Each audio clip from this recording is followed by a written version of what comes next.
네, 시청자 여러분 안녕하십니까? 파이널샷 진행을 맡은 최효은, 신민영입니다.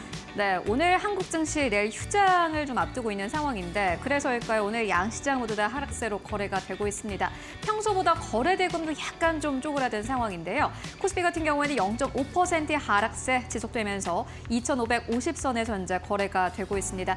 코스닥의 낙폭은 조금 더 큰데 1% 이상 빠지면서 710선까지 내려앉았습니다. 오늘 시장에 좀 아쉬운 점을 하나 꼽아보자면 수급이 아닐까 싶은데요. 어제까지만 하더라도 매수세를 나타냈던 기관 투자자가 오늘 시장에서는 양시장에서 모두 다 매도세 나타내고 있습니다. 코스피 안에서는 외국인 투자자들 2천억 원 넘게 매도하고 있고 기관 투자자들은 1,000억 원 넘게 매도하면서 외국인과 기관이 합쳐서 3천억 원 넘게 덜어내는 장이고요. 코스닥에서도 역시나 마찬가지로 외국인과 기관의 매도 물량이 출회되고 있는 상황입니다. 네, 역시나 수급이 아쉬운 모습 보여주고 있는데요. 그래도 업종별로 바라봤을 때 오늘 증권 엔터 업종의 상승세가 눈에 띄고 있고요. 코스피 쪽에서 방산 그리고 원전 업종이 상승세 이어가주면서 지수 하단을 받쳐주고 있습니다. 오늘은 휴일을 앞두고 어떤 전략으로 시장 마무리해보는 게 좋을지 저희와 끝까지 함께 보시기 바라겠습니다. 네, 오늘도 준비했습니다. 시장 마감을 위한 마지막 한방. 지금 출발할게요. 파이널샷.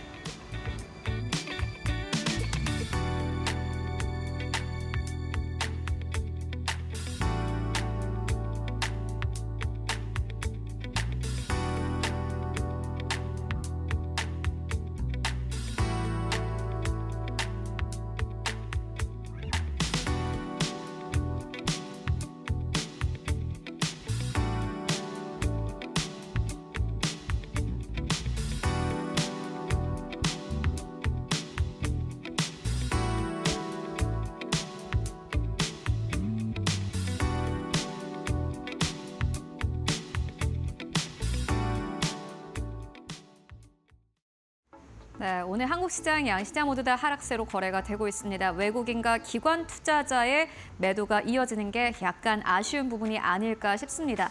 다만 최근 10거래일 동안 기관 투자자는 2거래일을 제외하고는 코스피 안에서 계속해서 매수 흐름을 나타내고 있는데요. 그렇기 때문에 최근 시장에서 종목을 선택할 때에는 기관 투자자가 연이어서 매수를 하고 있느냐 혹은 기관 투자자가 관심을 가지고 있느냐가 가장 중요한 포인트가 되지 않을까 싶습니다. 그러한 측면에서 오늘 좀 건설주를 만나보고 갈 텐데 오늘 전반적으로 시장은 좀 빠지고 있습니다만은 건설주 역시나 오늘 시장에서도 순항 중입니다. 1월 달부터 지금까지 조용히 계속해서 상승 탄력을 이어오고 있는 것이 건설 섹터라고 할 수 있겠는데요. 건설 섹터는 사실 전체적인 업황 자체는 좋지 않습니다. 오늘 또 산업 생산 지표가 발표가 됐는데 건설은 여전히 안 좋은 것으로 나타났습니다. 다만 이제 대통령 선거를 앞두고 있는 상황 속에서 그래도 인프라 투자가 이전보다는 늘어나지 않겠느냐, 경기가 좀 어려운 만큼 인프라에 대한 투자가 늘어날 것이다라는 기대감도 나오고 있고요. 건설이 워낙 안 좋았다 보니 이제는 저점을 찍고 올라갈 것이다라는 기대감도 나오고 있습니다. 증권가에서는 어떠한 시선으로 바라보고 있는지 함께 만나보도록 하겠습니다. 일단 상황은 안 좋습니다. 설명드렸다시피 전국의 아파트 매매가는 5주 연속 하락세를 나타내고 있습니다. 물론 수도권은 제외입니다. 서울의 주택 가격은 계속해서 고공행진 흐름을 보여주고 있지만 결국엔 지방이 문제인데 이게 평균적으로 봤을 때는 5주 연속 아파트 가격은 하락세를 나타내고 있다고 하고요. 신규 착공이 잘 안 들어가는 이유가 될 것 같습니다. 그리고 사람들이 주택을 구매하지 않다 보니 전세가는 보시다시피 보합권을 기록하고 있습니다. 3주 연속 보합권을 기록하고 있는 상황이고요. 그렇기 때문에 건설주들의 실적 서프라이즈를 기대하기는 굉장히 어려운 상황이다라고 하나증권에선 이야기를 합니다. 그런데 보시다시피 주가는 좀 다르게 움직이고 있는 부분을 확인하실 수 있습니다. 밑에 있는 초록색 이 차트가 이 코스피 전체 수익률 차트인데 최근 들어서 코스피 수익률 차트가 약간 올라오는 흐름 보여주고 있죠. 그런데 보시다시피 건설업 수익률 차트는 그보다도 훨씬 더 상회한 상태에서 계속해서 움직이고 있습니다. 건설업 섹터는 그래도 고공행진 흐름을 보여주고 있다라는 것을 이 100분위로 계산한 수익률을 통해서 만나보실 수 있고요. 그리고 종목들도 역시나 마찬가지로 대체적으로 상승 탄력을 받아가고 있습니다. 이게 어제를 기준으로 했을 때 주간 수익률인데 보시다시피 GS건설 3%, 대우건설 2%, DLENC 1% 이게 일주일간의 흐름을 봤을 때 시초가 종가가 기준이기 때문에 고가를 기준으로 했을 때는 10% 이상의 수익률을 자랑하는 기업들도 있습니다. HGC 현대산업개발 보시다시피 5% 이상의 수익률, IS동서 4.6% 넘게 상승세, HLDNI도 역시나 마찬가지로 3.4% 이상 상승 탄력을 보여줬습니다. 건설주뿐만이 아니라 건설 자재주까지 이렇게 고공행진 흐름을 보여주고 있는 상황인데요. 하나증권에서는 이렇게 이야기를 합니다. 전체적인 상황은 안 좋지만 여전히 주택주 매수를 추천한다라고 이야기를 하고 있는데요. 시장의 수익률이 이미 그것을 반영하고 있습니다. 이렇게 안 좋은데 왜 이것을 봐야 하는지 먼저 안 좋은 부분부터 확인해보고 가도록 하겠습니다. 실적을 저희가 좀 정리를 해봤는데 HD 현대산업개발이 4월 24일 날 실적을 발표를 했습니다. 시장의 예상치를 하회하는 실적을 냈고요.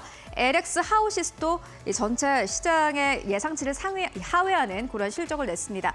대우건설, 현대건설 그리고 오늘 GS건설이 실적을 발표를 했는데 일단 영업이익 단에서 약간의 어닝 서프라이즈가 나왔습니다. 그런데 매출만 놓고 봤을 때는 여전히 시장의 예상치를 하회하는 그런 실적을 내기도 했고요.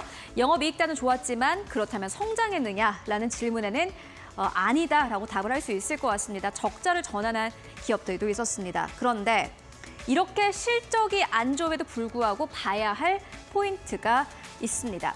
일단 1분기 실적 부진은 이미 알고 있는 내용입니다.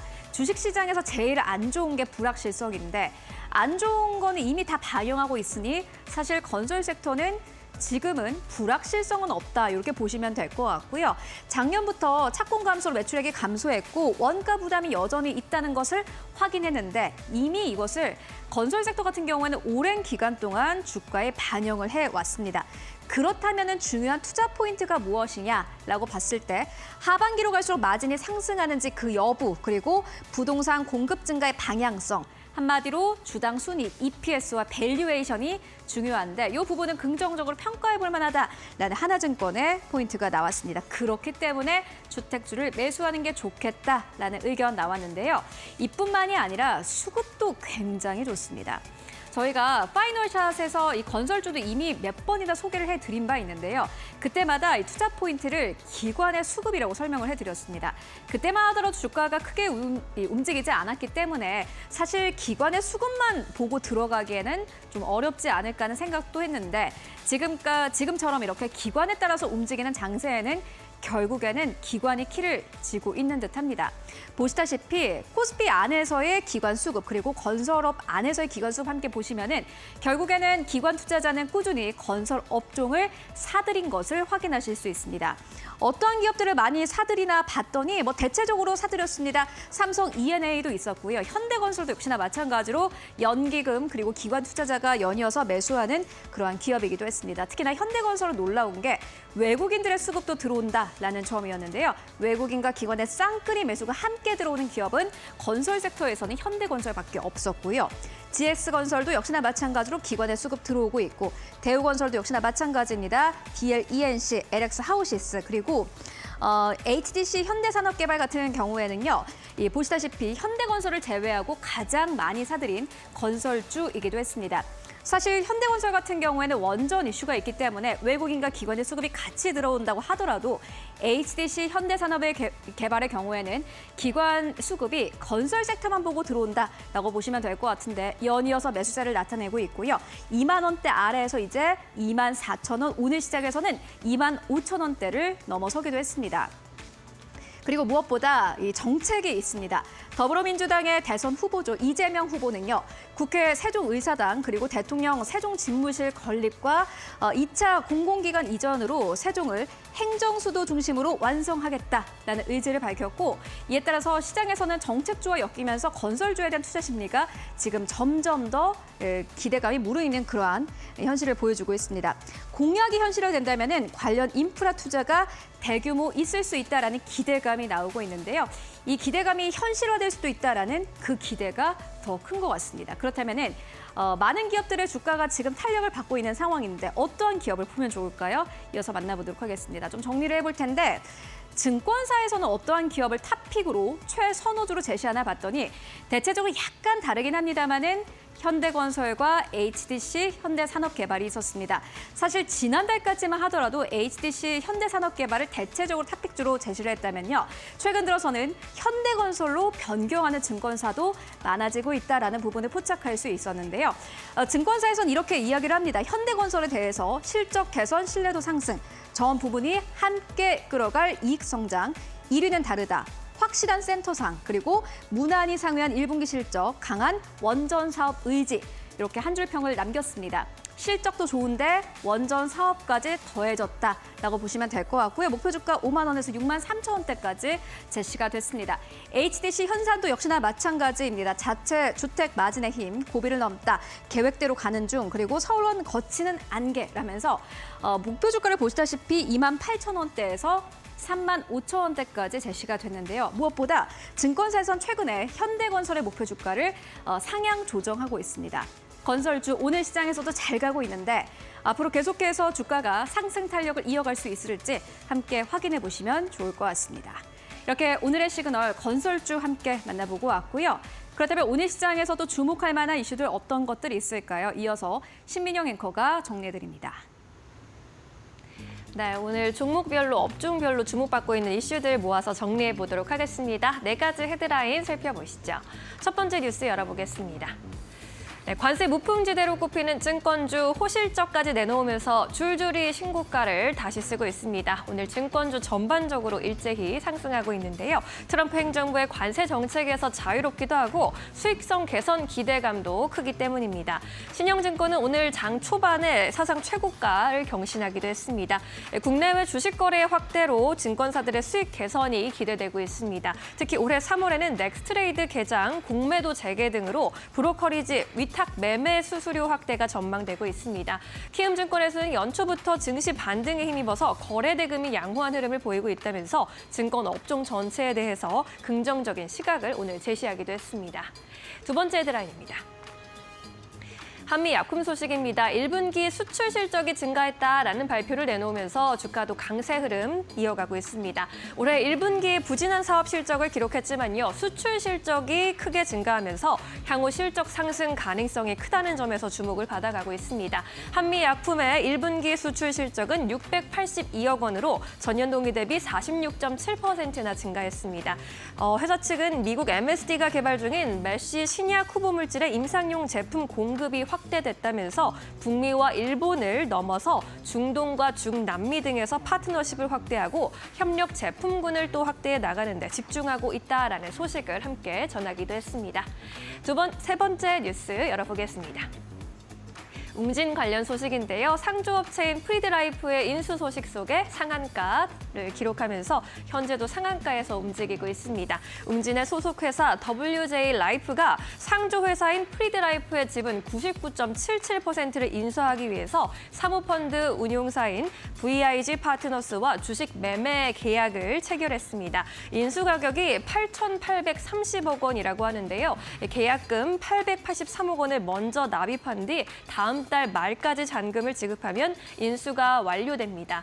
프리드라이프의 경우에는 지난해 말 기준으로 선수금 2조 5,600억 원을 보유한 국내 상조업계 1위 기업인데요. 웅진그룹은 이번 인수로 기존에 영위하던 교육 레저 사업과 이 상조 사업 사이의 시너지를 극대화할 방침이라고 전하면서 오늘 거래량도 집중되고 있습니다. 마지막 뉴스 열어보겠습니다. 크래프톤 소식입니다. 1,650억 원을 들여서 카카오 게임즈가 보유하고 있는 넵튠의 지분을 모두 인수했다는 소식 전해졌습니다.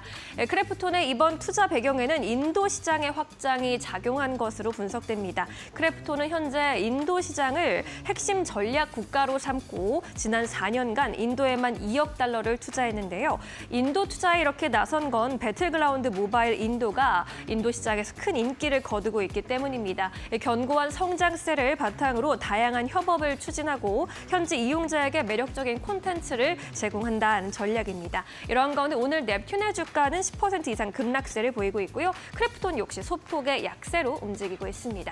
이렇게 4가지 헤드라인 함께 짚어보셨습니다.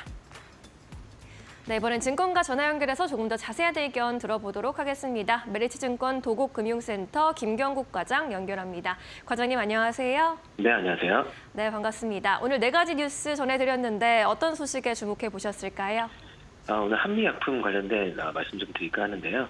일단 한미사이언스 대표에 일단 송영수 대표가 이제 선임이 되면서 일단 좀 그동안에 좀 한미약품에서 문제가 됐던 경영권 분쟁이 종결됐다는 점에서 그동안 좀 할인받았던 밸류에이션이 해소가 가능할 수 있지 않느냐. 그래서 시장이 이런 부분에 대한 주목을 좀 하고 있는 것 같고요. 또 특히 최근에 이제 비만 치료제 관련된 종목들의 주가 흐름이 괜찮았었기 때문에 동사의 비만 치료제 파이프라인이 일단 6월 20일 날 예정되어 있는 미국 당뇨학회에서 임상 일상 결과를 발표할 예정에 있습니다. 그래서 이런 부분에 대한 기대감도 주가에 좀 반영이 되고 있는 것 같습니다.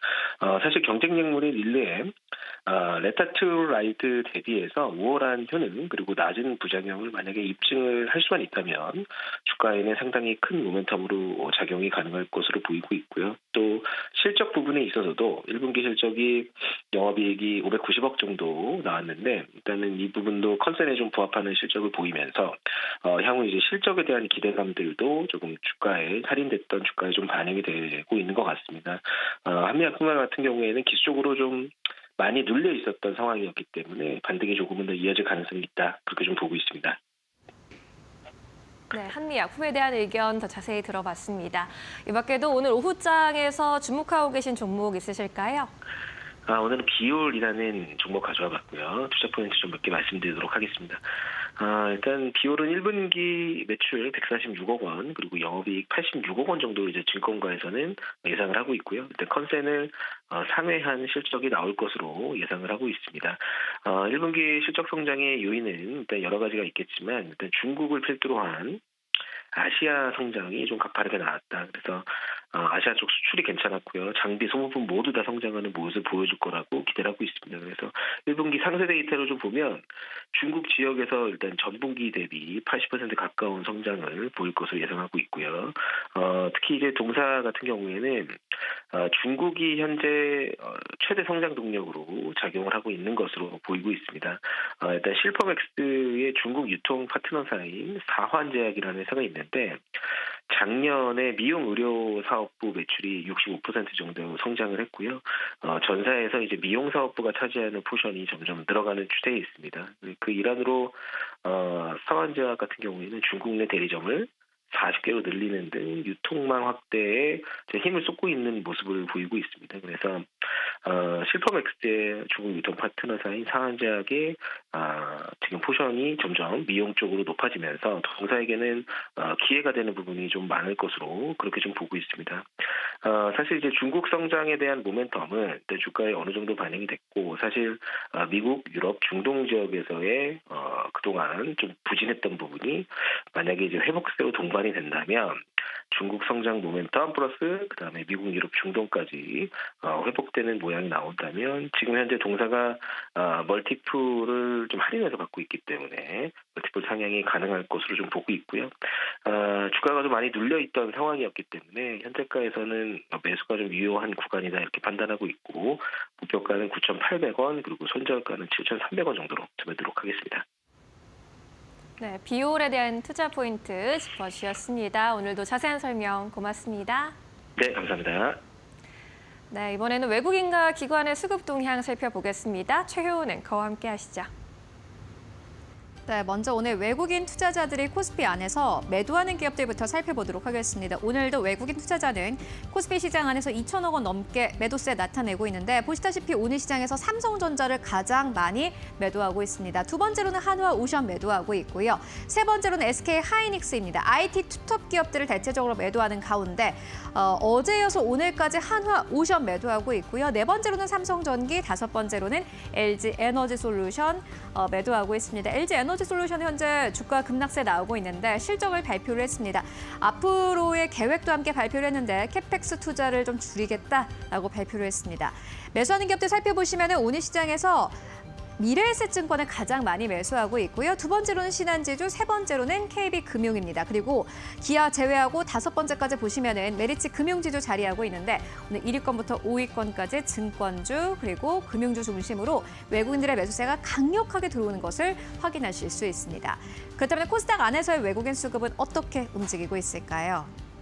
네, 오늘 코스닥 안에서 외국인 투자자들은 BHI를 가장 많이 매수하고 있습니다. 어제 이어서 오늘까지 BHI 중심으로 강력한 매수 들어오고 있는 상황이고 원전적으로 오늘 시장에서 강력한 탄력 다시 한번 나타나고 있습니다.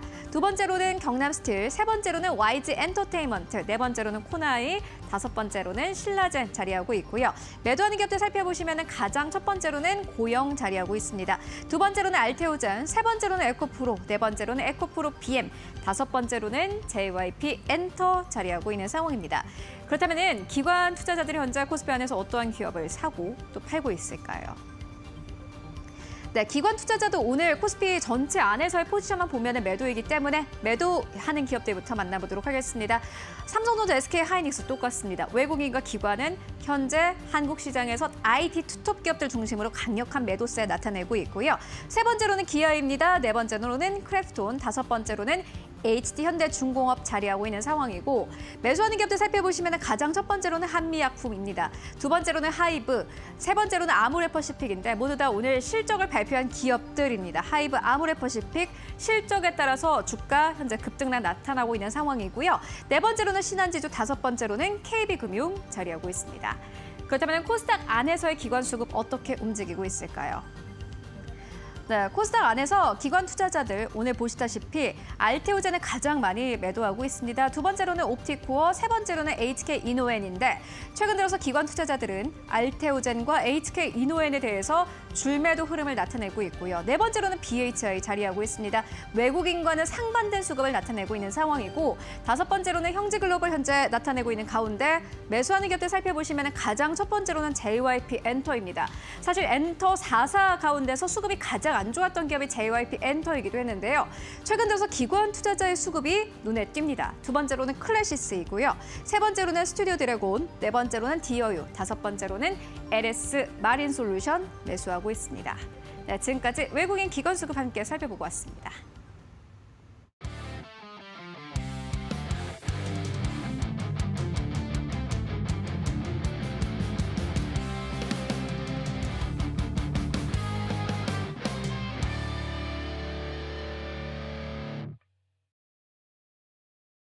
네, 이데일리온 이재선 파트너와 함께하는 만루 홈런 시작하겠습니다. 오늘도 치열한 시장 속에서 승리의 기쁨을 전해줄 만루 홈런 종목들 찾아보도록 할게요. 파트너님 안녕하세요.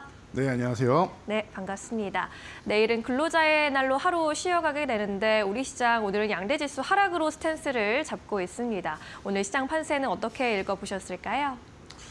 네, 말씀하신 대로 오늘 시장이 숨고르기 정도 하고 있다 생각하시면 될 것 같습니다. 자, 내일 근로자의 날뿐만 아니라 사실 금요일 하루만 이제 징검다리 연휴라고 할 수 있죠. 건너가면은 이제 또 다시 연휴가 기다리고 있습니다. 그러다 보니 여러분들 여행을 계획하거나 여러 가지 이제 휴일에 대해서 계획하시는 분들이 많이 있을 텐데요. 그러다 보니까 일부 대기업이나 기업들에서는 아예 그냥 이번 주 금요일까지 다 쉬는 쪽으로 미리 얘기를 했다라는 얘기도 있죠. 그래서 이렇게 해서 이제 연휴가 좀 완성되고 있는 이런 모습인데요.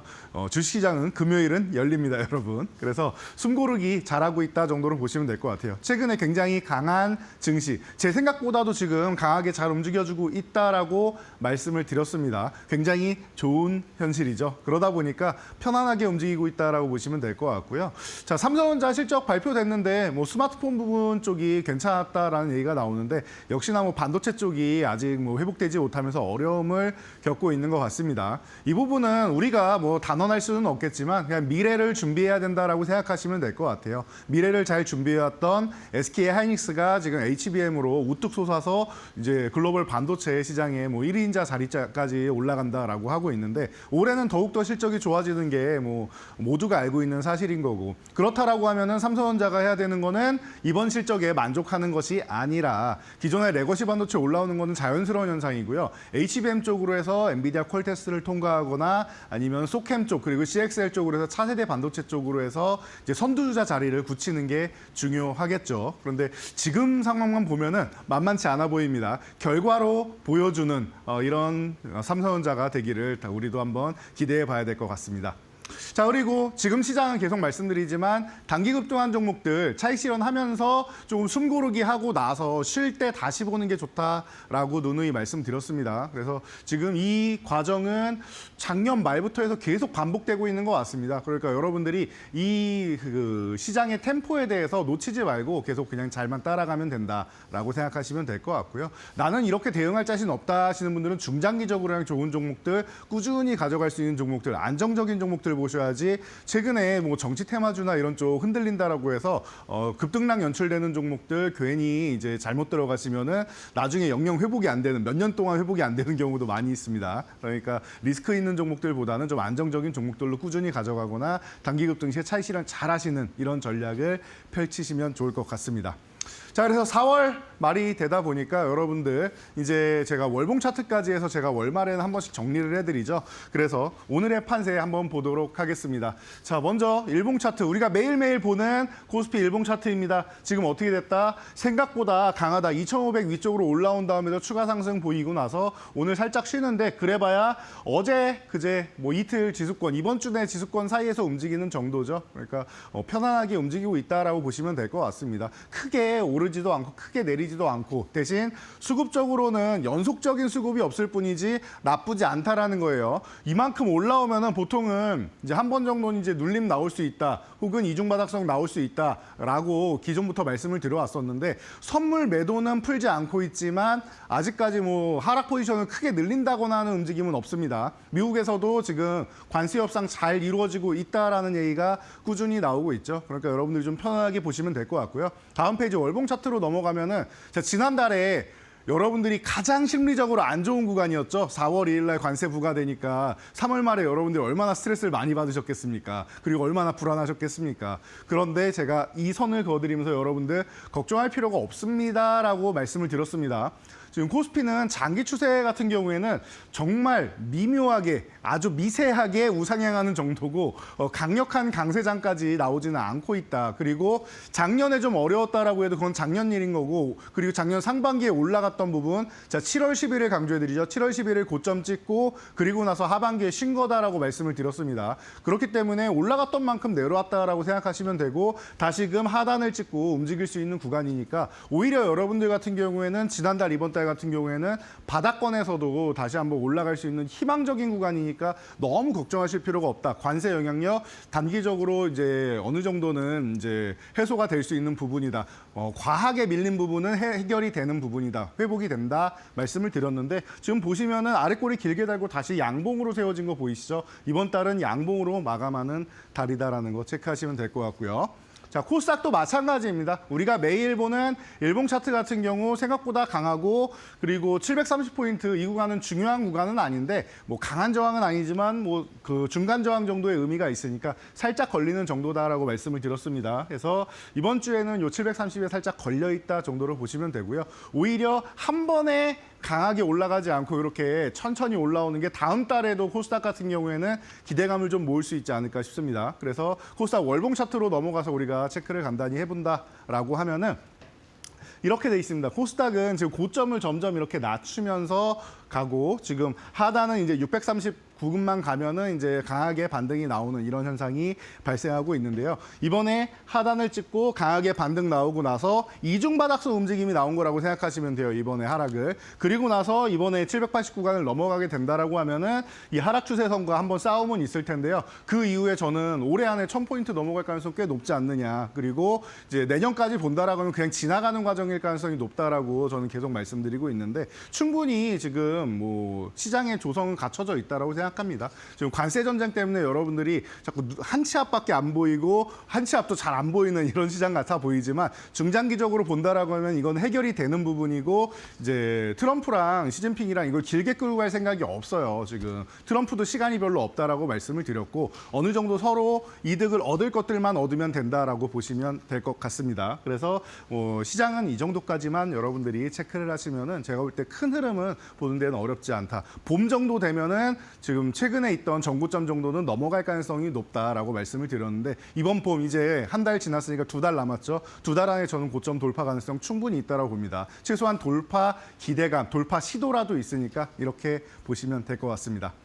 자, 그래서 말일 날에는 제가 항상 총 정리를 한 번씩 이렇게 해드리는데요. 여러분들 제가 목표를 세워야 된다라고 누누이 말씀을 드렸습니다. 우리가 12월 달에 시작한 이 말로 홈런 코너가 이제 1월 목표치 제가 말로 홈런 종목을 3종목으로 이제 목표했습니다라고 했는데 4종목으로 초과 달성을 했죠. 2월 달도 마찬가지입니다. 굉장히 좋은 시간을 우리가 보냈죠. 그래서 1월에서 2월까지 시장 좋을 거라고 말씀드렸고 고점을 높이는 과정을 가야 된다. 그래서 100% 이상 이제 종목이 나올 겁니다라고 말씀드렸는데 100% 이상 수익률 종목이 2종목이나 나왔죠. 그리고 140%에서 100%보다 훨씬 뛰어난 성적을 보였다라는 거 여러분들이 느끼고 계실 겁니다. 6월 달까지는 고점을 높이는 과정인데 3월부터는 조정을 언제 받아도 이상하지 않다라고 했죠. 그래서 3월 목표치를 본다라고 하면은 고점보다는 저점을 높이는 과정으로 해서 1차 목표치를 달성해 보겠다라고 했는데 제가 30종목 해보겠다라고 했는데 26종목으로 4종목이 좀 모자랐습니다. 그래서 3월에 첫 번째 실패를 했고 이번 달은 고점도 좀 높이고 이제 저점도 높이는 양 2가지 과정을 다 해보겠습니다 했는데 둘 다 어느 정도의 소기의 성과는 있었습니다. 시장이 이렇게 어려웠음에도 불구하고 36종목의 이제 1차 목표치 달성, 4종목 부족하긴 했는데 36종목 그리고 수익률도 200%를 노렸는데 한 13% 모자랐습니다. 그래도 187%면은 꽤 괜찮지 않았나 싶습니다. 그렇다라고 하면 이번에 부족했던 거 5월, 6월에 보충하면 된다라고 말씀을 드렸습니다. 제가 분명히 이번 봄까지는 다 보충이 됩니다라고 말씀을 드렸는데 5월은 250% 돌파하는 거 그리고 6월에는 한 300% 돌파하는 것도 한번 노려볼 수 있는 시장이 올 수 있다라고 저는 보고 있어요. 그래서 목표치를 좀 높게 잡고 가보겠습니다. 그리고 1차 목표치 이번에 부족했던 이런 종목들 보면은 제가 슥 살펴보니까 1차 목표치에 아쉽게 도달 못한 정말 한옥가 못 미친 종목도 있고 했었죠. 그런 종목들이 조금 못 미쳤다는 종목들이 한 16종목 정도 됩니다. 이 종목들만 다시 올라와도 충분히 달성할 수 있는 목표가 아닌가 싶은데 1차 목표치 50종목까지 한번 달성을 해보도록 할 테니까 여러분들이 5월, 6월에도 많이 기대해 주시기 바랍니다. 네, 저희가 처음 12월에 시작해서 그동안의 목표를 좀 다시 돌아봤고요. 앞으로 이제 코앞으로 다가온 5월의 목표까지 점검을 해본 상황인데 그럼 그동안의 말홈런 종목들 좀 점검을 해보고 가야겠죠. AS를 좀 부탁드려 보도록 하겠습니다. 첫 번째로 하나오션 들어가 보도록 하겠습니다. 하나오션 같은 경우에는 우리 말홈런의 가장 큰 효자 종목이 아닐까 싶어요. 조선주 잘 가는 거야 뭐 두말하면 입 아프고 이 하나오션이 그 중심에 있는 종목인데 미 해군성 장관이 지금 또 방한해서 하나오션 거제 사업장을 방문했다라는 소식까지 들어와 있습니다. 앞으로의 전략은 어떻게 가져가는 게 좋겠습니까? 네, 하나오션 우리 말로 없는 첫 번째 종목이기도 하고 최고 수익률 종목이기도 합니다. 참 의미가 깊은 종목인 것 같은데요. 첫 단추를 너무 잘 깨지 않았나 싶습니다. 그래서 이 종목에 대해서 여러분들이 AS를 꼭 한번 받으셔야 되는 타이밍이 아닌가 싶어서 제가 오늘 다시 한번 소개를 해드리기 위해서 가져왔는데요. 우리가 이 모든 사업 부분은 이미 여러분 다 알고 계실 거예요. 미국의 이제 해군 MRO 사업 수주하고 필리조선소 인수하고 귀에 못이 박히게 들으셔서 대부분 개인 투자자분들이 요즘은 다 외우셨습니다.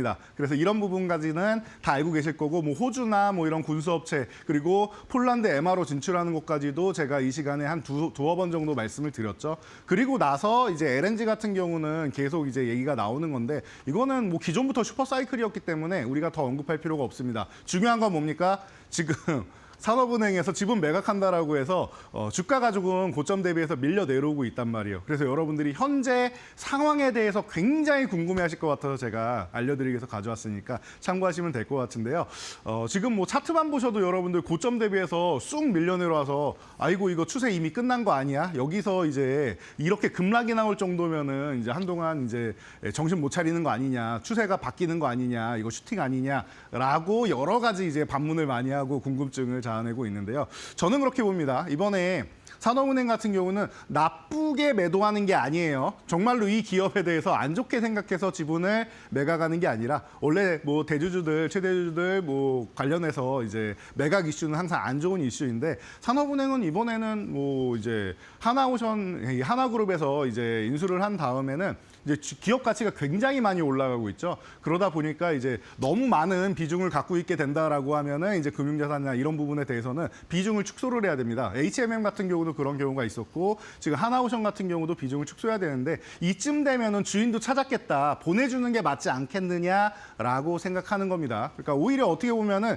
주인을 잘 찾아갔기 때문에 그 주인한테 더 많이 보내주겠다. 그리고 주주분들한테 그 이익을 돌려주겠다라는 뜻인 것 같아요. 그러니까 여러분들이 너무 속상해하지 마시고 오히려 지금 구간에서는 산업은행 입장에서도 적절히 이제 가격적으로도 좀 메리트 있다라고 생각하는 것 같으니까 대신 이 뭐 대량 물량이 블록딜 물량이 나오게 된다라고 하면은 잠깐 동안 뭐 휴식은 취할 수 있을 텐데 오히려 지금 하나오션 같은 경우는 단기적으로 빠르게 올라왔었기 때문에 숨고르기 할 타임이 필요했었는데 굉장히 좋은 구간인 것 같아요. 말씀하셨듯이 우리나라 오는 뭐 미국의 뭐 장관들마다 그리고 저 뭐 트럼프 주니어도 뭐 오면은 이제 뭐 재계나 이런 뭐 정식 행사는 안 보이지만 제일 먼저 가는 데들이 이제 울산하고 거제도다라고 얘기를 하죠.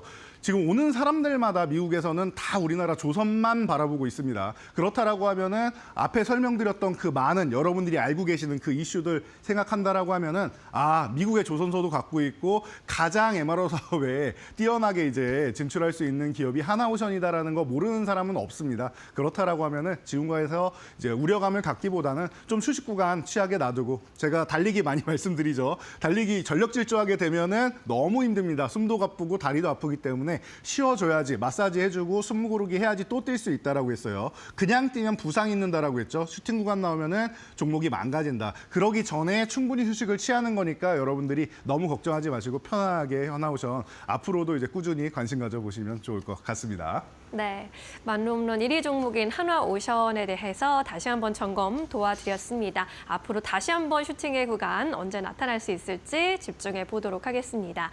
자, 이번엔 두 번째로 AS 부탁드릴 종목으로 넘어가 보도록 할게요. 인벤티지 랩입니다. 현재 우리 만룸론 랭킹 5위에 올라와 있는 종목이고요. 최근에 또다시 비만 치료제, 특히 경구용 비만 치료제 이야기 나오면서 주가 탄력 받아가고 있거든요. 이 시점에서 어떤 전략으로 대응해 보는 게 좋을까요?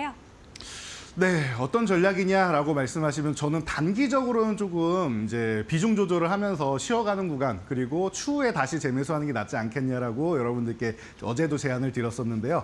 그렇습니다. 최근에 경구용 치료제 굉장히 중요한 부분을 말씀해 주셨습니다. 이게 노보노디스크에 이제 경구용 치료제 리벨서스가 있는데 흡수율이 너무 낮습니다. 그래서 0.33%다라고 해서 이게 굉장히 문제가 많이 되고 있었는데 이걸 어떻게 개선하느냐라고 했더니 이 인벤티지 랩이 본인들의 플랫폼을 이용해 가지고 흡수율을 73배나 끌어올렸습니다. 24.3%가 된다라고 하니까 그 노보노디스크 지사에서 바로 연락이 왔다고요. 인벤티지 랩에. 그리고 글로벌 빅파마들 쪽에서도 문의가 굉장히 쇄도하고 있다라고 합니다. 그래서 여러 가지 측면에서 인벤티지 랩이 지금 글로벌 시장에서 주목을 받고 있다라는 거 여러분들이 체크를 해보시면 될 것 같아요. 그래서 뭐 이런 부분에 있어서 여러분들이 인벤티지 랩에 관심을 가지셨다라고 하면은 뭐 기존에 저희가 미리미리 선점했던 이런 종목 아니겠습니까? 지금 뭐 100% 이상 올라와 있는데요.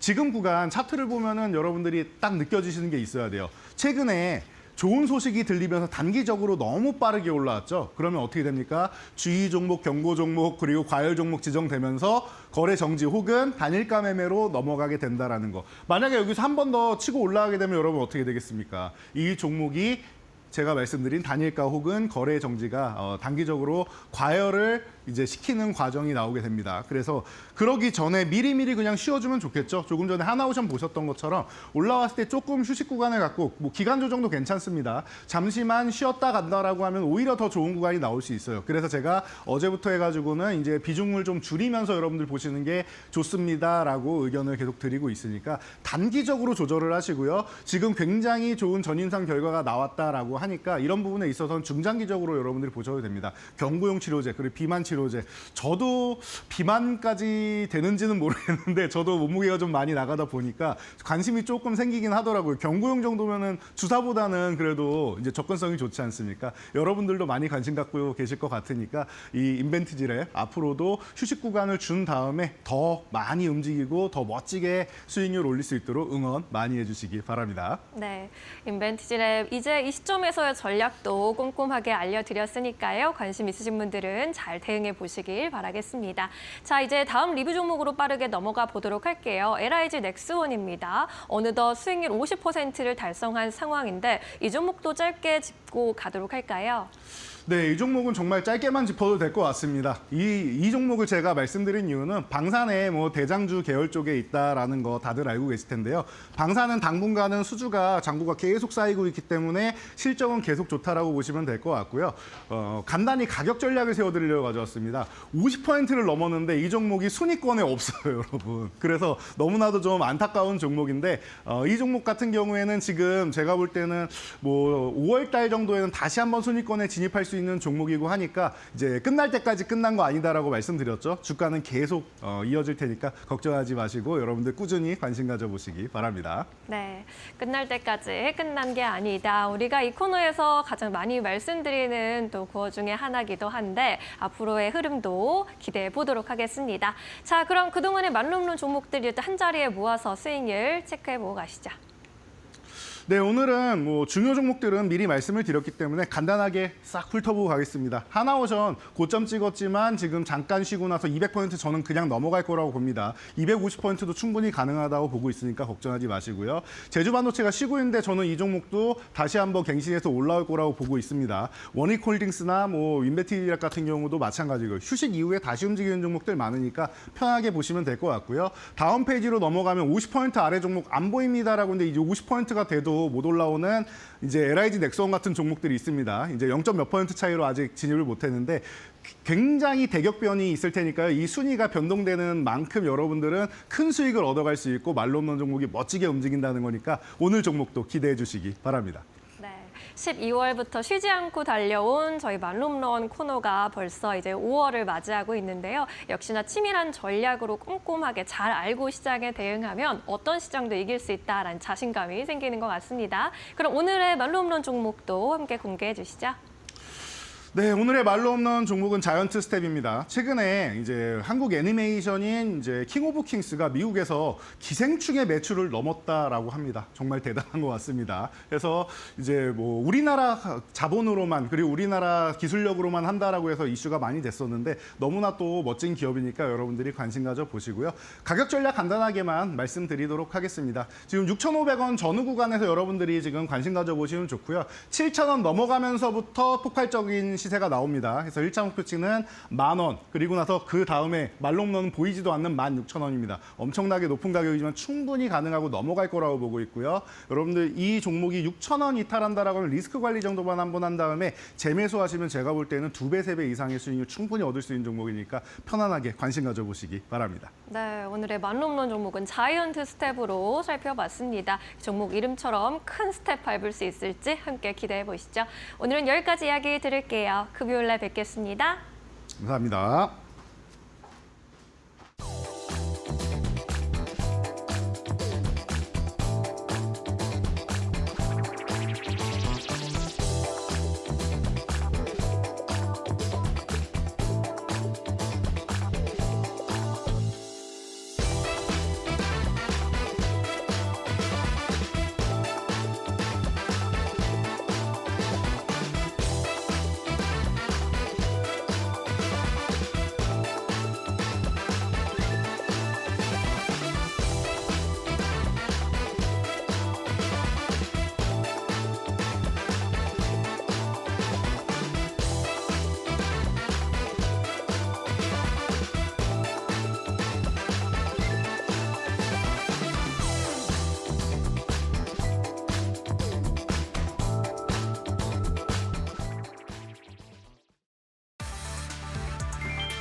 존 펠란 미국 해군성 장관이 30일 한국을 방문해 HD 현대중공업 울산 본사와 하나오션 거제조선소를 잇따라 찾는다.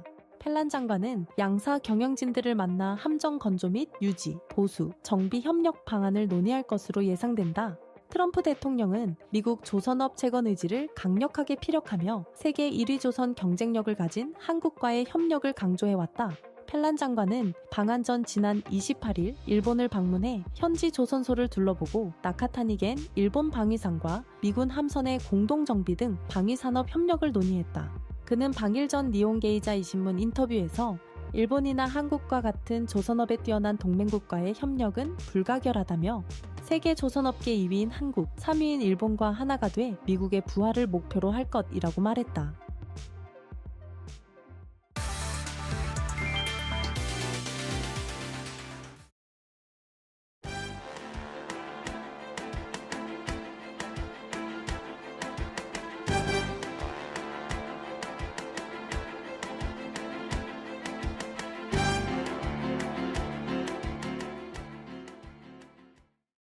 네, 김동준의 스몰캡 전략으로 이어가 보도록 하겠습니다. 오늘은 신한금융그룹 서울금융센터의 김동준 부장 모시고 이야기 나눠보도록 하겠습니다. 안녕하십니까? 네, 안녕하세요. 네, 부장님 오늘은 어떠한 스몰캡 기업 소개해 주실 겁니까? 예, 증시에서 재평가가 필요한 글로벌 리더다 이렇게 요약을 할 수가 있겠습니다. 사업하는 분야는 피팅 분야입니다. 글로벌 탑 브랜드입니다. 일단 업황이 우호적이기 때문에 실적 호전이 전망되고 상대적으로 경쟁사와 격차가 좀 큰데 이게 앞으로 축소가 되면서 재평가될 것이다 이런 측면입니다. 네, 태광이라는 기업을 가지고 오셨습니다. 오늘은 약간의 조정 나오고 있지만은 최근에 또 주가가 워낙 잘 올라가기 때문에 기대감 가지시는 분들도 많을 것 같고 또 저희 파이널샷에서도 몇 번이나 소개를 해드렸던 기업이기도 한데 오늘 이렇게 부장님께 직접 설명을 들을 수 있게 됐네요. 이 기업은 어떠한 기업인지 먼저 회사 소개부터 듣고 가도록 하겠습니다. 예, 82년에 설립됐고 94년에 상장이 됐습니다. 사업을 영위하는 분야는 피팅이라는 분야고요. 글로벌 업체입니다. 24년 연결 기준 매출을 보면은 우리 이제 관이음사라고 표시하는 피팅, 본사가 영위하는 매출인데요. 87%가 되겠고 자회사가 하나 있습니다. HYTC라는 회사인데 2차 전지 산업에 쓰이는 기자재, 이것 관련해서 매출이 12% 정도.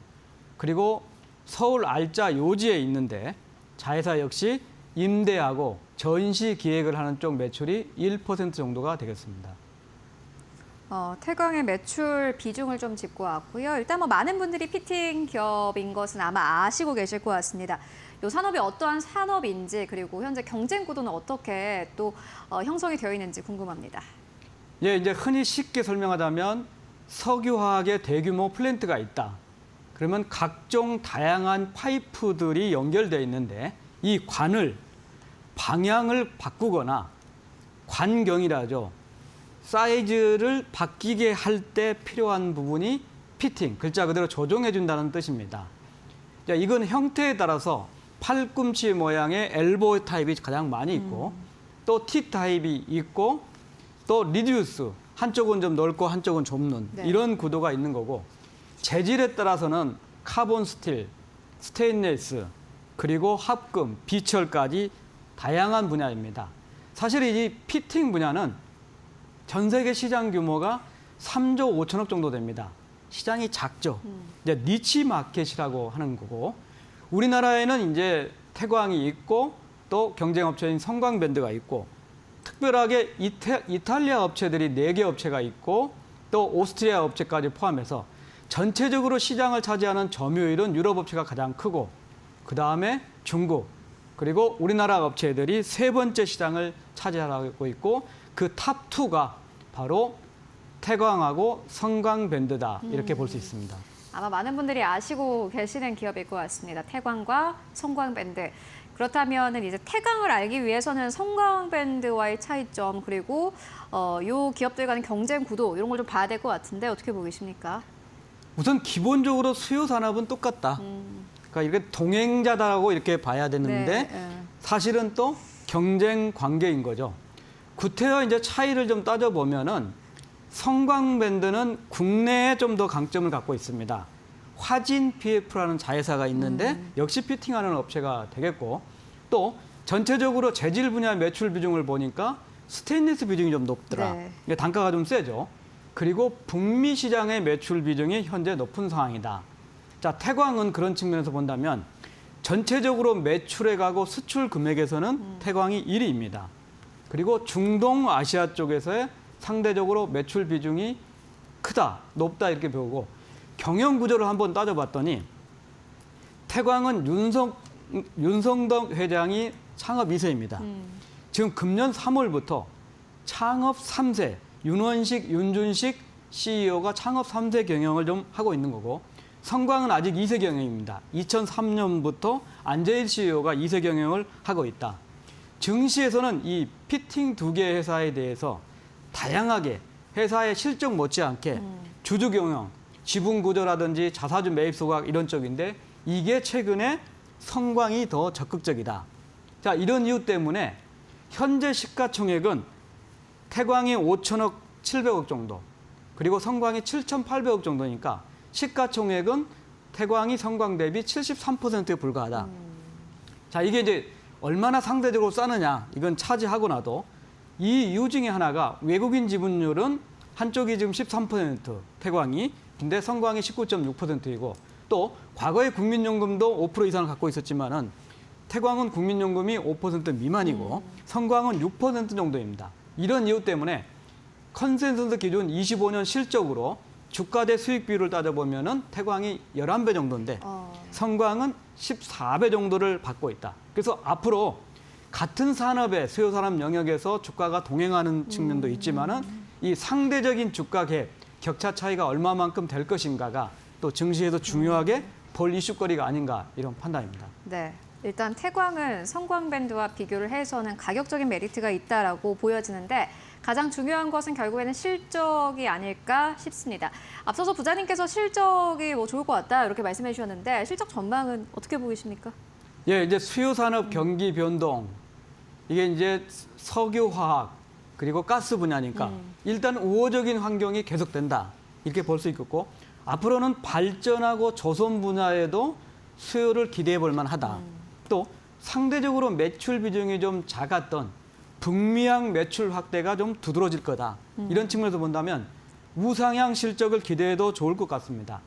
사실 이제 태광이 매출액 기준으로 가장 높았던 시기는 많았던 시기는 2012년입니다.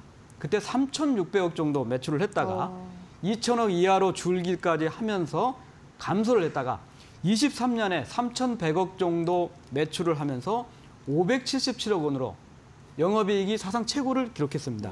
그리고 24년에는 매출액이 다시 2,700억대로 줄고 영업이익도 419억으로 이제 소프트 랜딩을 했는데 사이클상 여기서 더 하락할 것인가 이런 측면인데 제가 볼 때는 수요산업 업황하고 북미향 매출 확대가 좀 되는 측면 이런 측면을 감안하고 또 오히려 조심스럽지만은 하반기부터는 미국의 제조업 설비 부흥이 일어나면서 셀러스 마켓으로 전환이 가능하지 않을까. 그러면 25년부터 우상향 실적이 되겠고 컨센서스 기준이긴 하지만 금년도에는 3천억 매출에 영업이익 543억 원 그리고 26년에는 3천억 중반 정도의 3,300억 정도 매출에 영업이익은 636억 원으로 23년에 기록했던 영업이익 최고치를 다시 경신하는 우상향 실적이 전망됩니다. 일단은 실적 자체 우상향 기조를 전망을 해주었습니다. 그렇다면 이에 따른 또 주가의 흐름도 굉장히 궁금한데요. 최근 들어서 뭐 주가 자체는 사실은 고점 대비해서 약간의 조정이긴 하지만은 그럼에도 불구하고 기대감은 계속해서 나오고 있는 상황이고 뭐 외국인 수급도 괜찮습니다. 어떻게 보고 계십니까? 예, 우선 이제 조선과 방산이 한꺼번에 미국향으로 긍정적인 모멘텀이 되면서 대형주들은 엄청난 시가총액을 그죠. 횡행을 하고 있습니다. 과연 이제 중견 기자재 업체라고 하죠. 이 기자재 업체에서 시가총액 1조 이상 기업들이 얼마나 탐색할 것인가.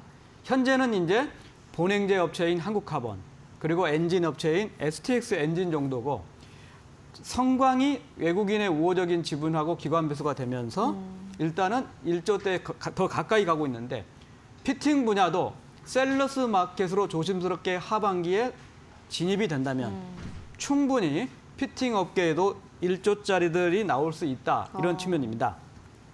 또 하나의 주목할 부분은 우리 이제 알래스카의 LNG 프로젝트, 그죠, 예. 뭐 상업성 이슈도 있고 여러 가지가 있지만은 이 경우에 상대적으로 태광이 더 수혜가 된다 이런 측면입니다. 이 분야는 이제 가스 운송하는 분야를 미드스트림이라고 하는데 이쪽에는 대형 사이즈의 제품이 필요합니다.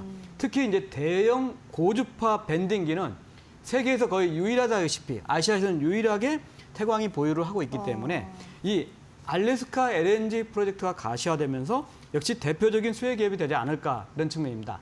상대적인 주가 축소는 분기라든지 연간 실적 둘이 열심히 경주해가지고 어떻게 될 것인가 이슈도 있겠지만은 국내 기관하고 외국인들이 어떻게 더 담아주느냐 하는 측면입니다. 과거에 14%까지 이상 갔던 태광의 외국인 지분율 충분히 높아질 개연성이 있다고 보고 또 국내 기관도 3, 4%로 축소한 걸로 추정되는 국민연금이 충분히 다시 담지 않을까. 이제 저가 대비, 최저가 대비 주가가 이제 한 80% 정도 오른 상태이기 때문에 고평가가 아니냐 하는 건데 이런 경기 관련주의 고평가 평가는 PBR로 좀 평가할 수 있습니다. 순자산 비율이 지금 1.0배 정도니까 순자산 대비 고평가가 된 상태가 아니다. 그리고 우호적인 업황이 되고 하반기부터는 셀러스 마켓이 될 가능성이 크다. 또 알래스카 LNG 프로젝트가 되면은 더 상대적으로 주목받을 가능성이 크다. 그러면 주가는 지금 2만 원대에서 2만 2천 원대의 레인지를 가지고 있어 조정 중이고 52주 최고가는 2만 7천 원 정도인데 충분히 이 주가를 돌파할 수 있는 잠재력이고 만약에 셀러스 마켓으로 진입이 된다면 피팅 업계 내에서도 니치 마켓이지만 1조짜리 회사들이 시가총액이 등장하지 않을까 이런 판단입니다. 네, 태광 만나보고 왔습니다. 실적에 대한 기대감도 있고요. 정책 그리고 미국과 한국 간의 협력에 대한 정책 기대감 나오고 있기 때문에 계속해서 볼 필요가 있을 것 같습니다. 네, 지금까지 신한금융그룹 서울금융센터의 김동준 부장과 함께 이야기 나눠봤습니다. 말씀 고맙습니다. 감사합니다.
마켓 무버입니다. 올해 코스피 상장사들의 실적이 전반적으로 개선될 것이라는 장밋빛 전망이 들려오고 있습니다. 경기 불확실성 안에서도 기업들의 영업이익은 꾸준히 개선될 것이라는 관측인데요. FN 가이드에 따르면 이번 코스피 상장사들의 1분기 예상 영업이익이 전년 동기 대비 12.4%가량 증가한 64조 7,222억 원으로 추산되고 있습니다. 증권가에서도 전반적으로 2025년에 코스피 영업이익 증가율이 10에서 20% 수준에 달할 것으로 전망을 하고 있는데요. 이러한 실적 개선세는 하반기로 갈수록 더 뚜렷해질 것으로 보이고 있습니다. 하반기에 글로벌 IT 수요가 회복되고 자동차 신차 출시 효과 등이 짙어지면서 수출주 중심의 업황 개선 기대감이 반영되고 있는 겁니다.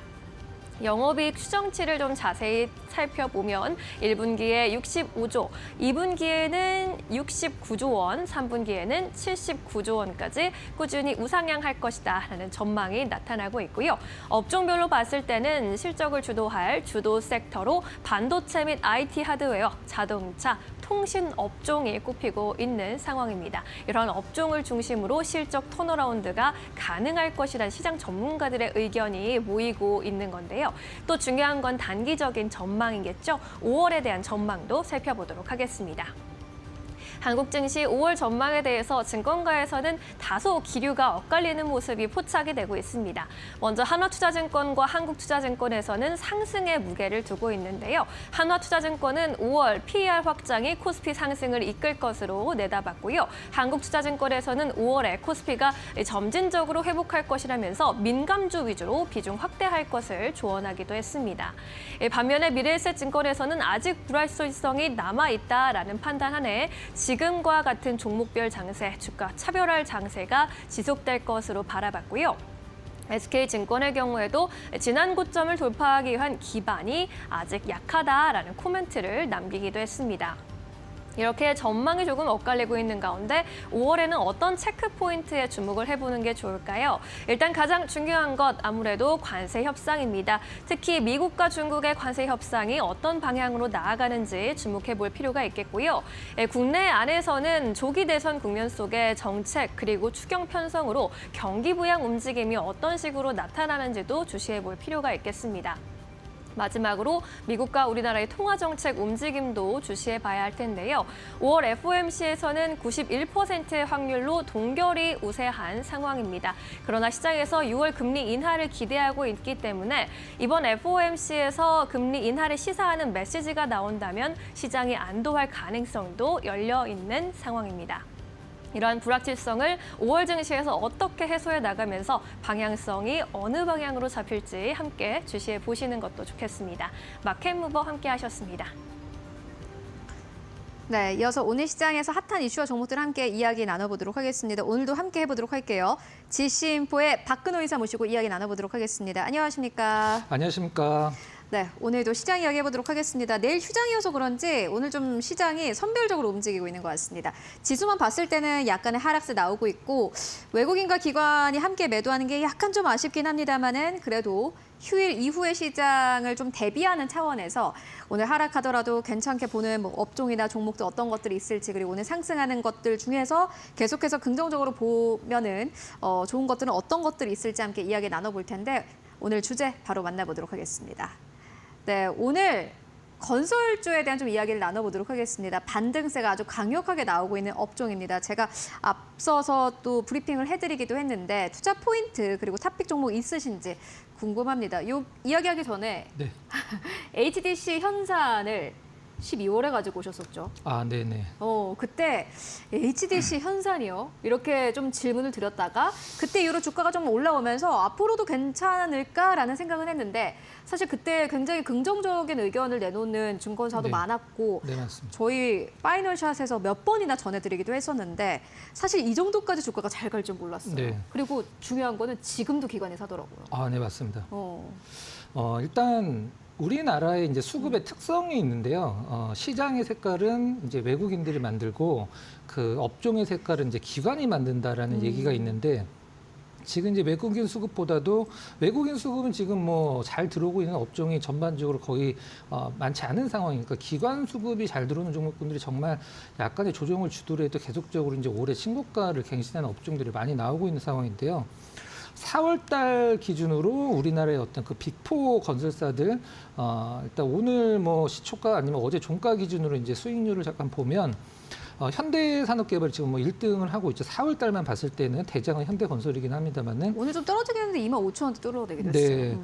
일단 4월 달 기준으로 23% 현산이 그다음에 현대건설이 15, 대우건설이 10, 그다음에 GS가 6, 그다음에 ENC, DLENC가 이제 4% 정도로 현대자가 들어가는 이제 건설주들이 이제 4월 달 들어서 그 전에도 계속적으로 대장이긴 했습니다만 수익률이 가장 좋은 편인데 시장에서 건설주가 왜 이렇게 올라가는 거야라고 물어봤을 때 사실 딱히 이거라고 얘기를 할 수 있는 부분은 없습니다. 지금 건설주들 뭐 다는 아닙니다만 이제 순차적으로 실적 발표하는 거 보면은 컨센서스에 부합하게 조금 더 잘 나오는 회사는 지금 DLENC 하나밖에 없거든요. 아직까지는.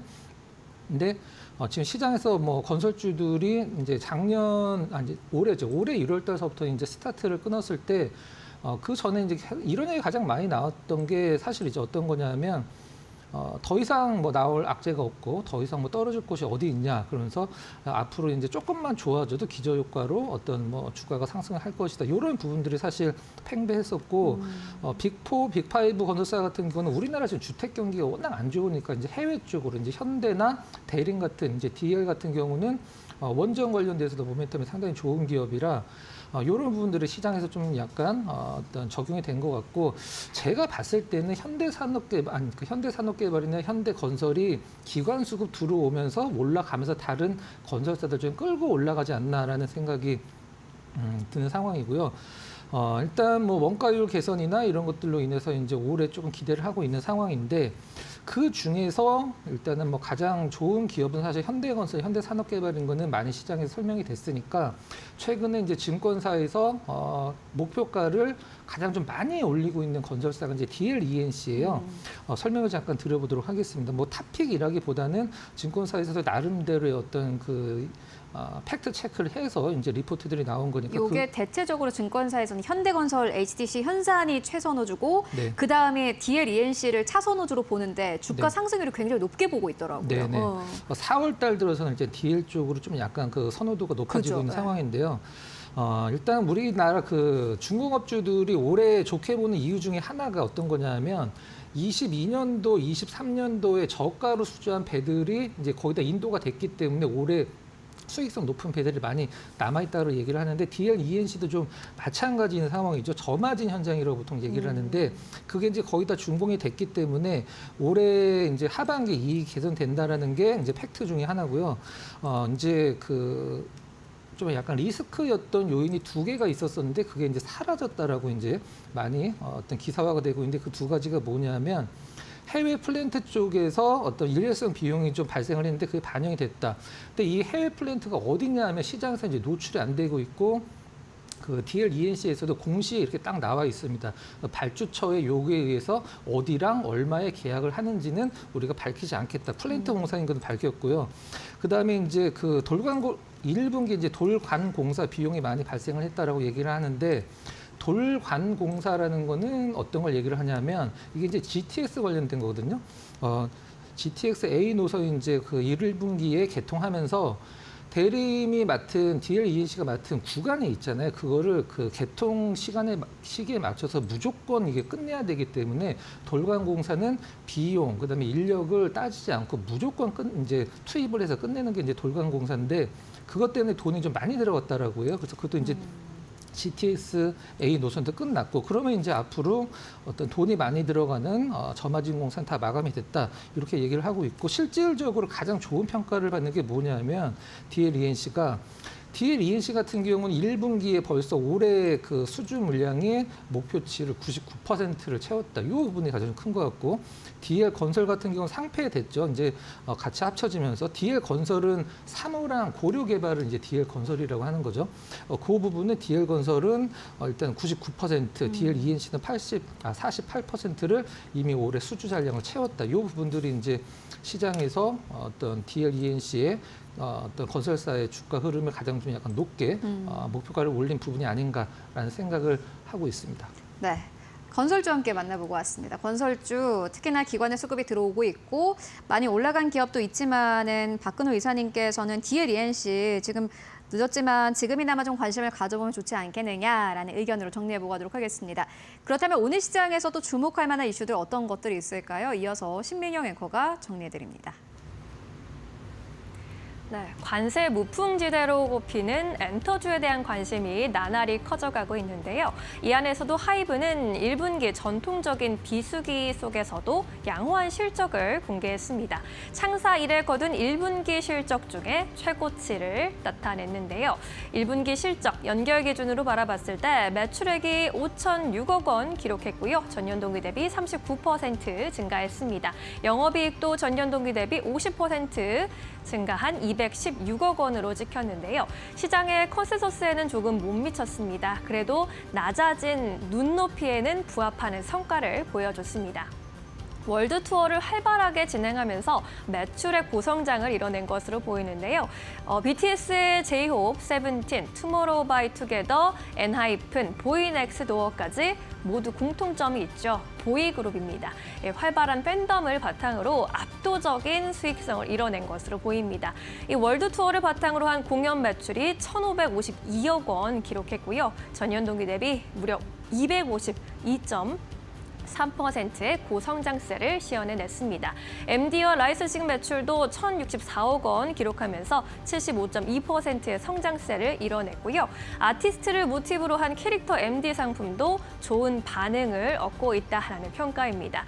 공연 현황만 봐도 이렇게 나날이 꾸준히 우상향하는 모습이 나타나고 있는데요. 증권가에서도 긍정적인 의견을 제시해내고 있습니다.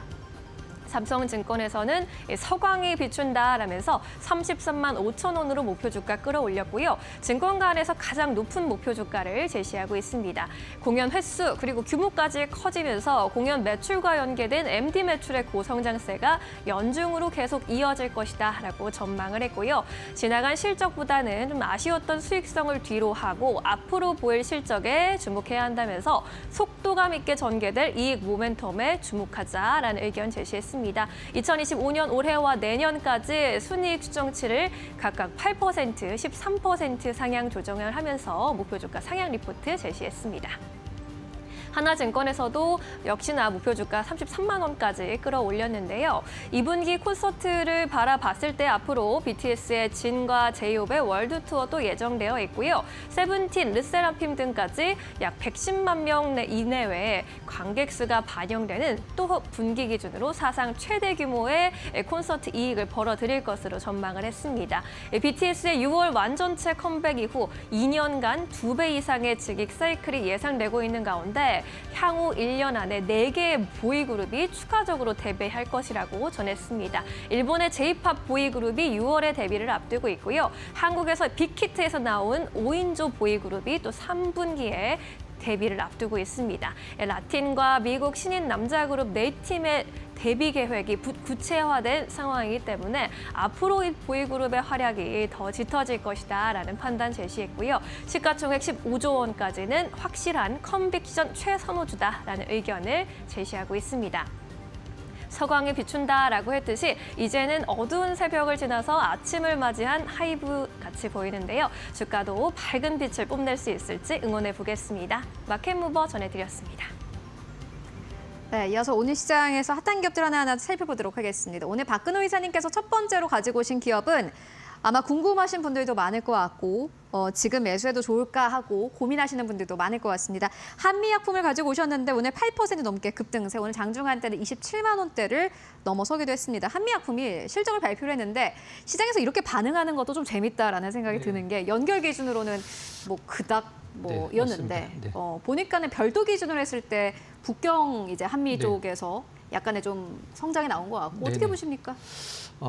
일단 제가 한미약품을 앞으로 좋게 보는 비유는 6월 달에 상당히 좀 큰 이벤트가 하나 있고 그다음에 방금 이제 실적에 대해서 잠깐 간단하게 브리핑을 해 주셨는데 말씀해 주신 대로 이제 연결 기준으로는 좀 약간 실망스럽긴 합니다만은 한미약품 단독으로 이제 봤을 때는 일단 상당히 좋은 수출이 굉장히 많이 늘었죠. 수출이 이제 46% 정도 늘었는데 북경 한미가 생각보다는 실적이 좀 약간 좋지는 않았습니다. 근데 그 이유가 북경 제가 봤을 때 이제 한미약품 쪽에서 무엇 때문에 안 좋았다라고 사실 밝히지는 않았는데 제가 봤을 때는 이제 작년 말에 북경 한미에 관련된 어떤 자료를 찾아보면 그 베이징 공항 옆에 1,400억 들여갖고 지금 그 신약 개발하는 연구 개발이랑 생산하는 종합 기지라고 이제 표현을 하던데 그거를 만들고 있어요. 그래서 그것과 관련돼서 북경 한미가 조금은 시장 기대치에 좀 못 미치지 않았나라는 생각을 하고 있고요.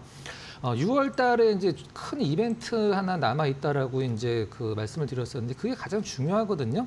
근데 그 부분이 뭐냐면 아무래도 이제 한미 쪽도 당뇨, 비만 요것과 관련돼서 우리가 보통 GLP-1이라고 하는 것과 관련돼서 지금 연구 개발을 많이 하고 있는데 6월 달에 이제 당뇨학회의 비만 신약 연구 성과 발표가 예정이 돼 있어요. 그래서 그때 뭐 이제 제약사들은 사실 실질적으로 발표가 되는 날 뭐 그게 좋은 결과가 나올지 안 좋은 결과가 나올지 사실 미리 알기는 힘듭니다. 하지만 발표 전까지는 기대감으로 이제 많이 올라가는 경향이 좀 짙기 때문에 한미약품을 좀 지켜봐야 될 필요성이 있다라고 생각을 하고 있고요. 화면 한번 좀 잠깐 잡아주시면 제가 좀 의미 있는 부분 몇 개 짚어보도록 하겠습니다. 한미약품 굉장히 좀 우여곡절이 큰 기업이죠. 그죠. 2015년도에 사실 템베거가 나면서 시장의 어떤 스타주였었는데 이때가 이제 산오피랑 계약을 했었을 때죠. 5조 원짜리 계약을 했는데 그게 이제 캔슬이 나면서 이제 많이 빠졌죠, 주가가. 그 다음에 얀센이랑 이제 2019년도에 다시 계약 취소되면서 주가가 또 빠졌습니다. 그때 1조 원짜리 계약이었었는데 이런 것들은 사실 그 파이프라인이 하나가 아니라는 것을 증명을 하는 거기 때문에 사실 실질적으로 뭐 제약사들은 다 안고 가야 되는 부담이라고 생각을 하고 있고요. 지금 가장 가격적으로 좀 약간 의미 있는 한미약품 치고는 의미 있는 구간이 있는데 지금 가격 밑으로 한미약품이 과거에 한 10년 동안 빠진 적이 없습니다. 이 가격대는 오면은 계속적으로 좀 반등을 주고 있는 상황인데 수급적으로 가장 좀 약간 의미 있는 부분은 외국인들은 아직까지는 매도 기조긴 한데 기관들이 정말 꾸준히 매수를 하고 있는데 어느 한쪽에서 들어오는 게 아니라 연기금, 그다음에 금융투자, 투신, 보험 골고루 아주 그 기관 투자가 계속 들어오고 있거든요.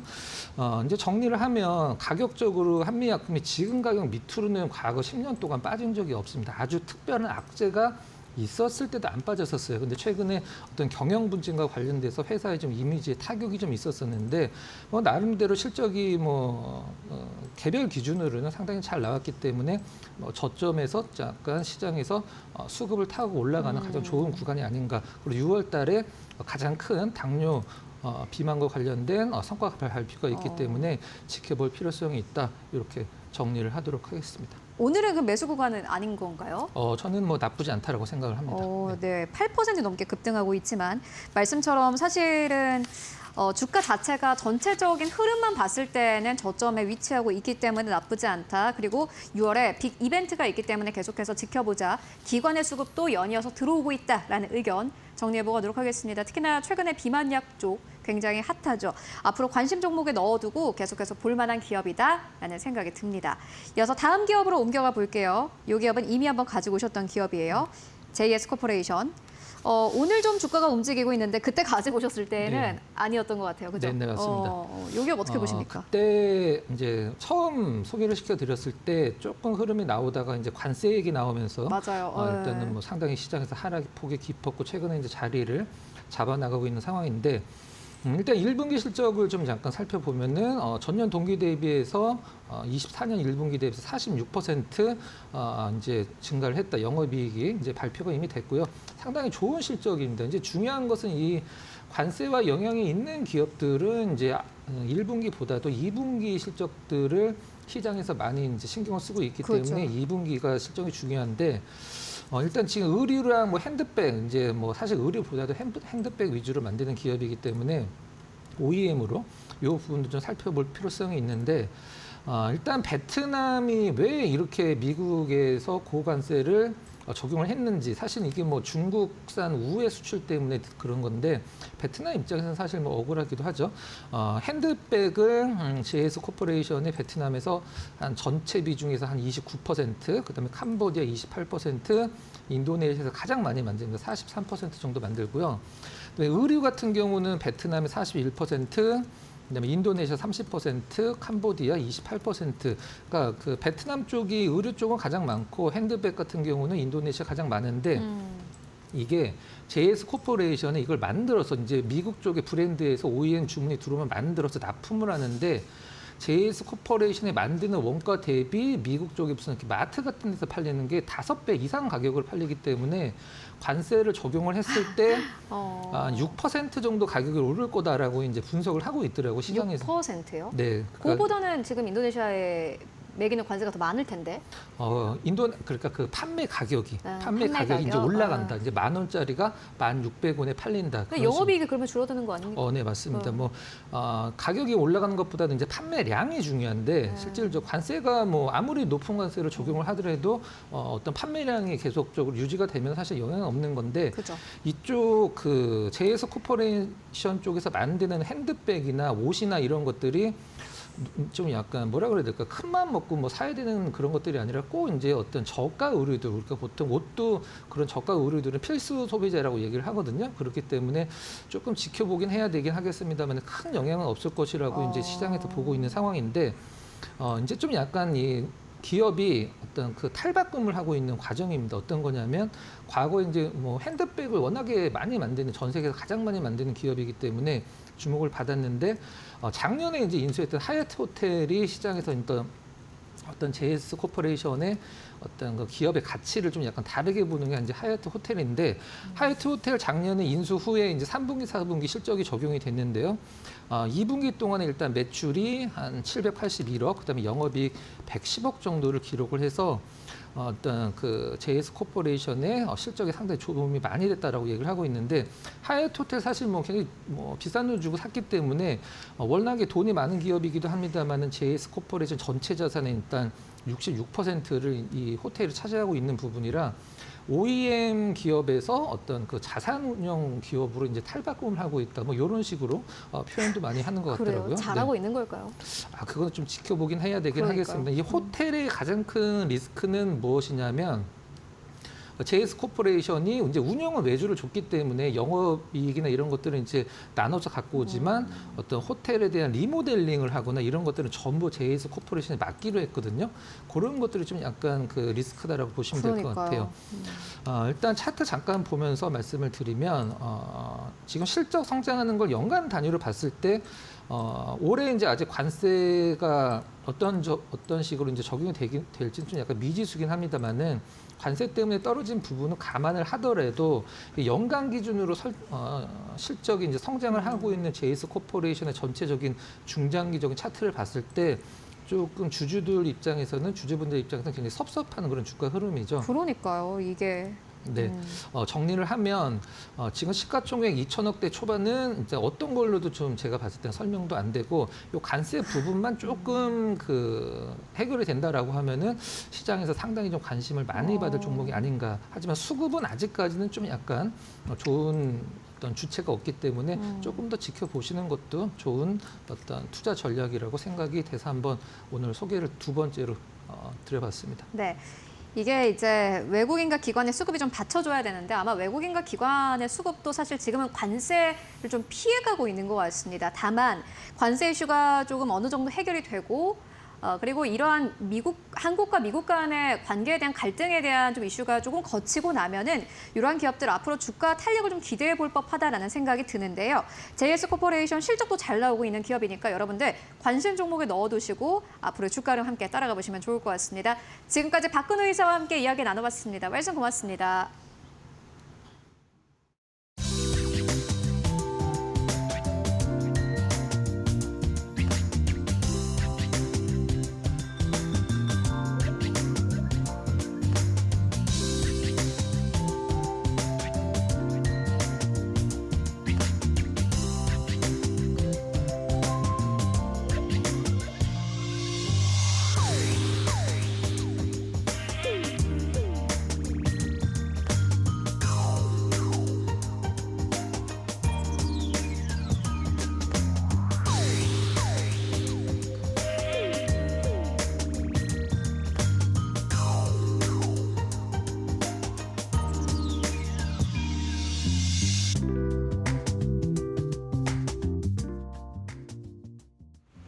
네, 마감 전략 세워보도록 하겠습니다. SK증권 이천 PB센터로 가보도록 하겠습니다. 서영훈 차장 연결되어 있습니다. 안녕하십니까? 네, 안녕하세요. 네, 오늘 시장 마감 상황 어떻게 보고 계십니까? 네, 오늘 우리나라 시장 연휴를 앞두고 있는 상황 속에서 좀 조정을 좀 보이는 모습들이 나타나 줬습니다. 2,550선에 대한 부분들이 좀 이어지면서 장기 이동 평균선인 200일선에 대한 저항을 좀 맞는 모습들이 나타나 줬고요. 이로 인해서 특히 코스닥을 중심으로 해서 좀 큰 폭의 하락세가 좀 이어지는 것이 오늘 시장의 좀 특징이라고 좀 볼 수 있겠습니다. 특히나 지금 LG에너지솔루션이 흑자 전환에 불구하고 2차 전지의 약세가 이어진 상황인데요. 지금 보조금을 제외하고는 적자라는 점이 좀 부각이 되면서 2차 전지 종목들의 약세가 이어졌다라는 점이 시장에서 오늘 좀 특징적인 흐름이라고 좀 볼 수 있겠습니다. 당분간 시장에 대해서는 추가적인 상승 모멘텀이 좀 부재한 상황이기 때문에 시장의 움직임은 좀 제한적일 가능성이 높다라고 좀 판단을 하고 있고요. 특히나 연휴를 앞두고 있는 상황이기 때문에 수급에서 큰 폭의 매도가 나오지 않는다 하더라도 시장이 전반적으로 좀 약세와 좀 등락이 좀 이루어질 가능성이 높다라는 점들을 염두에 두시면서 투자 전략을 세워나가시는 게 좋지 않을까라고 생각을 하고 있습니다. 시장이 좀 적극적인 것 같지는 않습니다. 말씀처럼 연휴를 앞두고 있는 상황이기 때문에 수급도 제한적이고요. 상승에 대한 모멘텀도 제한적인 것으로 보여집니다. 다만 이러한 시장에서도 여전히 볼만한 기업은 있을 것 같은데 오늘 보시는 기업 있으실까요? 네, 오늘은 엔터주 중에서 하이브 좀 말씀을 좀 드릴 수가 있겠고요. 지금 미국 관세와 더불어서 중국 이슈에서 좀 자유로울 수 있는 엔터주에 대해서 관심을 가질 때가 아닐까라고 생각을 하고 있습니다. 1분기 실적 예상치를 하회했음에도 불구하고 2분기 실적에 대한 기대감이 상당히 높은데요. 최근에 한한령 해제로 인해서 우리나라 걸그룹과 보이그룹들이 중국의 콘서트를 열 것이다라는 얘기가 나오고 있고 6월 달부터 이제 BTS 완전체가 좀 컴백을 하면서 2분기 실적에 대한 기대감이 상당히 높아져 있다라는 점을 감안해 본다라면 최근에 좀 상승이 나왔음에도 불구하고 추가적인 상승을 좀 기대해 볼 수 있을 것으로 예상한다라는 점에서 하이브 관심 있게 살펴보시면 좋을 것 같습니다. 네, 일단 1분기 실적 자체는 시장의 예상치를 하회했지만 앞으로 한한령 해제에 대한 기대감을 가질 만한 하이브에 대한 투자 의견 함께 듣고 왔습니다. 말씀 고맙습니다. 네, 감사합니다.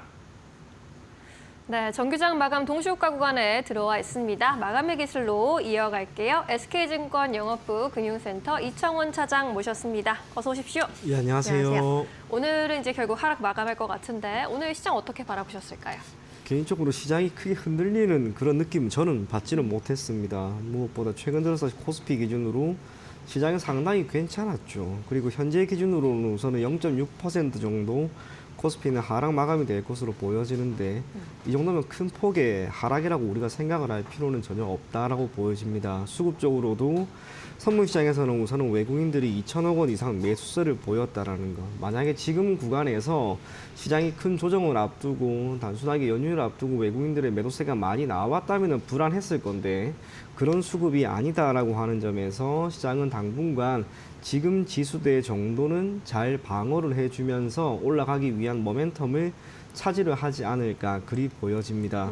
코스닥은 조금 아쉬운 모습이 나옵니다. 이틀 전에도 한 차례 조금 밀리고 오늘도 한번 밀렸습니다. 그렇다면 우리가 여기에서 한번 유추를 해볼 수 있는 것은 시장의 큰손이라고 할 수 있는 혹은 많은 자금들은 1차적으로 코스피 그리고 대형주 위주를 지금 바라보고 있다라고 하는 것으로 여러분들이 생각을 하시면 좋을 것 같고 그 가운데 실적이 잘 나오는 섹터 위주로 조금씩 방향을 더 잡으려 하지 않을까 그리 보여집니다. 여러 번 이야기를 드린 것처럼 관세 전쟁은 피크를 저는 이미 지났다고 봅니다.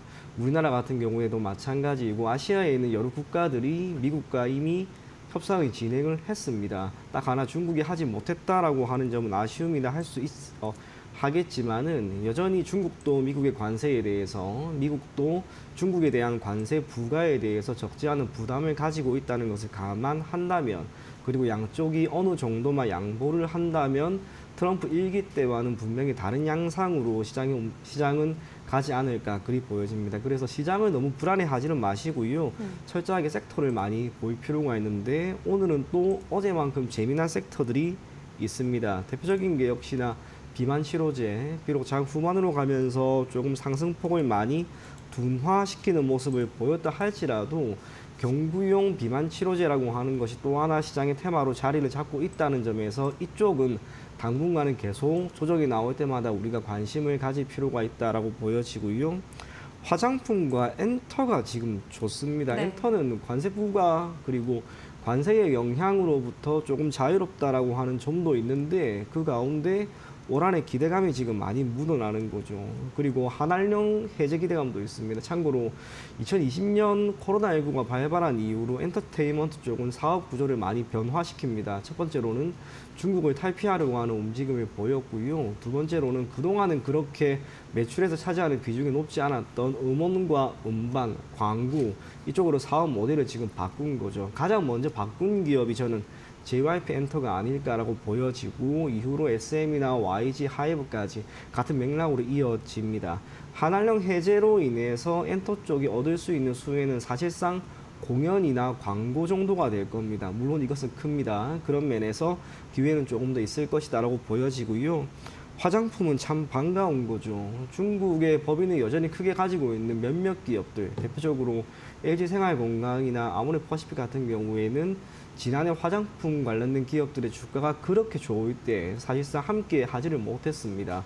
그게 지금 중국의 한알령 해제 기대감에 따라서 일정 부분 반영이 되고 있다는 점. 그리고 또 하나 우리가 주목할 것은 중국의 한알령 해제 기대감에 따라서 새로운 시장 혹은 옛 시장이 다시 한번 열린다면 판매를 담당하고 있는 기업보다는 매출액 증가에 따라 더 큰 영업이익의 개선이 나올 수 있는 제조기업들을 여러분들이 조금 더 눈여겨보실 것을 권해드리겠고요. 정치 테마 쪽도 오늘은 또 한번 움직이고 있습니다. 아무래도 이쪽은 대선이 있는 그 시점까지는 계속 모멘텀에 있다는 것을 꼭 인지를 해 주셨으면 좋겠고, 몇몇 기업들이 실적 발표가 나왔습니다. 조금 전에 LG 에너지 솔루션에 대한 이야기도 해주셨고 하나 에어로스페이스도 나왔는데 실적 발표가 좋게 나왔다 하더라도 주가가 올라가지도, 반대로 실적 발표가 조금 안 좋게 나왔다 하더라도 주가가 내려가지도 않는 게 우리의 시장입니다. 다만 실적이 잘 나왔다라고 하는 그 기업들은 여러분들이 꼭 한번 확인을 해 나가시면서 그런 종목들을 보유하고 있다면 일시적인 조정, 그것은 크게 신경 쓰지 말자, 그런 이야기 전해드리면서 마무리 짓도록 하겠습니다. 네. 상승 모멘텀이 확실한 쪽에는 계속해서 주시해 봐야겠다라는 생각이 드네요.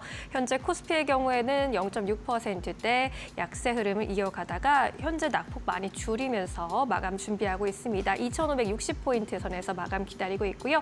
코스닥은 1%대 약세 이어가고 있습니다. 오늘 코스피에서 외국인과 기관의 동반 매도 우위가 확인이 됐습니다. 외국인이 3천억 원 가까이, 기관도 2천억 원 가까이 물량을 출하해냈고요. 개인 나홀로 매수세였습니다. 코스닥에서도 외국인과 기관의 동반 매도 우위 확인됐습니다. 우리 시장 마감합니다.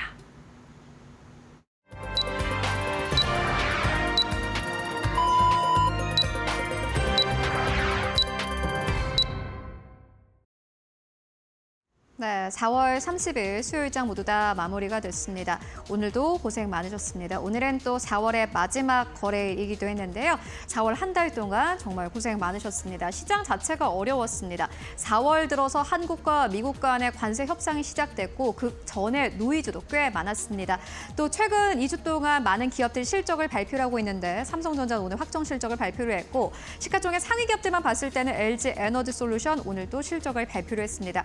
오늘 시장의 특징을 좀 꼽아보자면은 앞으로 부진할 것으로 예상됐던 증권주가 오늘 52주 최고가를 경신하는 기업들이 꽤 많았습니다. 건설주도 역시나 마찬가지로 신고가를 경신하는 기업들도 꽤 많았는데요. 지수는 어느 정도에서 마감했을까요? 바로 마감 지수 상황 만나보도록 하겠습니다. 보시다시피 마감 지수 상황은 사실 부진합니다. 코스피, 코스닥 모두 다 파란불 켜내면서 거래 마감했는데 다만 코스피 지수 같은 경우에는 0.4% 약보합권에 그쳤습니다. 오늘 2,555선에서 거래 마감했고요. 결국에는 2,550선을 그대로 지켜내면서 거래 마감한 모습 함께 확인하실 수 있습니다.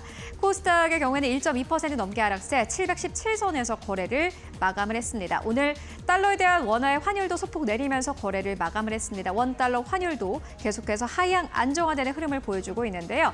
다만 그에 비해서 외국인과 기관의 수급은 오늘 좀 빠져나가는 흐름 보여줬습니다. 그렇다면 오늘 시장 대형주들은 어느 정도에서 마감했을까요? 1위권부터 5위권까지를 함께 만나보시죠. 네, 오늘 1위권부터 5위권까지 사실 삼성전자가 오늘 확정 실적을 발표를 했음에도 불구하고 시장은 거의 반응이 없었습니다. 사실 삼성전자가 실적을 발표하는 날에는 원래 크게 반응은 없습니다만은 삼성전자의 경우에는 지금 시장에서 기다리고 있는 HBM 관련 이슈가 있었음에도 불구하고 오늘 시장에서 크게 반응은 하지 않았습니다.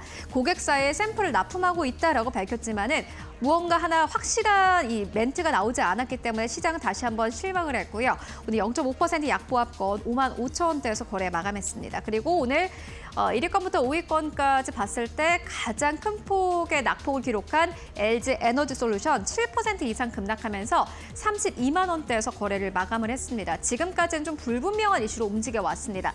테슬라가 올랐다라고 하면 LG 에너지 솔루션이 함께 오르는 그러한 장세를 보여줬었는데 오늘 막상 실적을 발표를 한 것을 보니 시장에서 좀 실망을 한 듯합니다. 전체적으로 이 겉으로만 봤을 때는 실적이 나쁘지는 않았습니다. 흑자로 전환되는 흐름을 보여주긴 했지만요. LG 에너지 솔루션 사실상 보조금을 제외하고는 긍정적인 실적은 아니었다라는 평가 나오고 있고 그리고 오늘 또 이 컨퍼런스 콜을 함께 진행을 했었는데 캐펙스 투자를 우리가 예상했던 것보다 20에서 30% 줄이겠다라고 발표를 하면서 이 캐펙스 투자에 대한 좀 실망감도 함께 나오는 그러한 분위기 오늘 나왔습니다. SK 하이닉스는 1.8% 넘게 하락세 17만 7,500원대까지 떨어졌고요. 삼성 바로직스 약보합권 현대차는 1% 하락세 19만 원대에서 거래를 마감했습니다. 이어서 6위권부터 10위권까지를 함께 만나보시죠.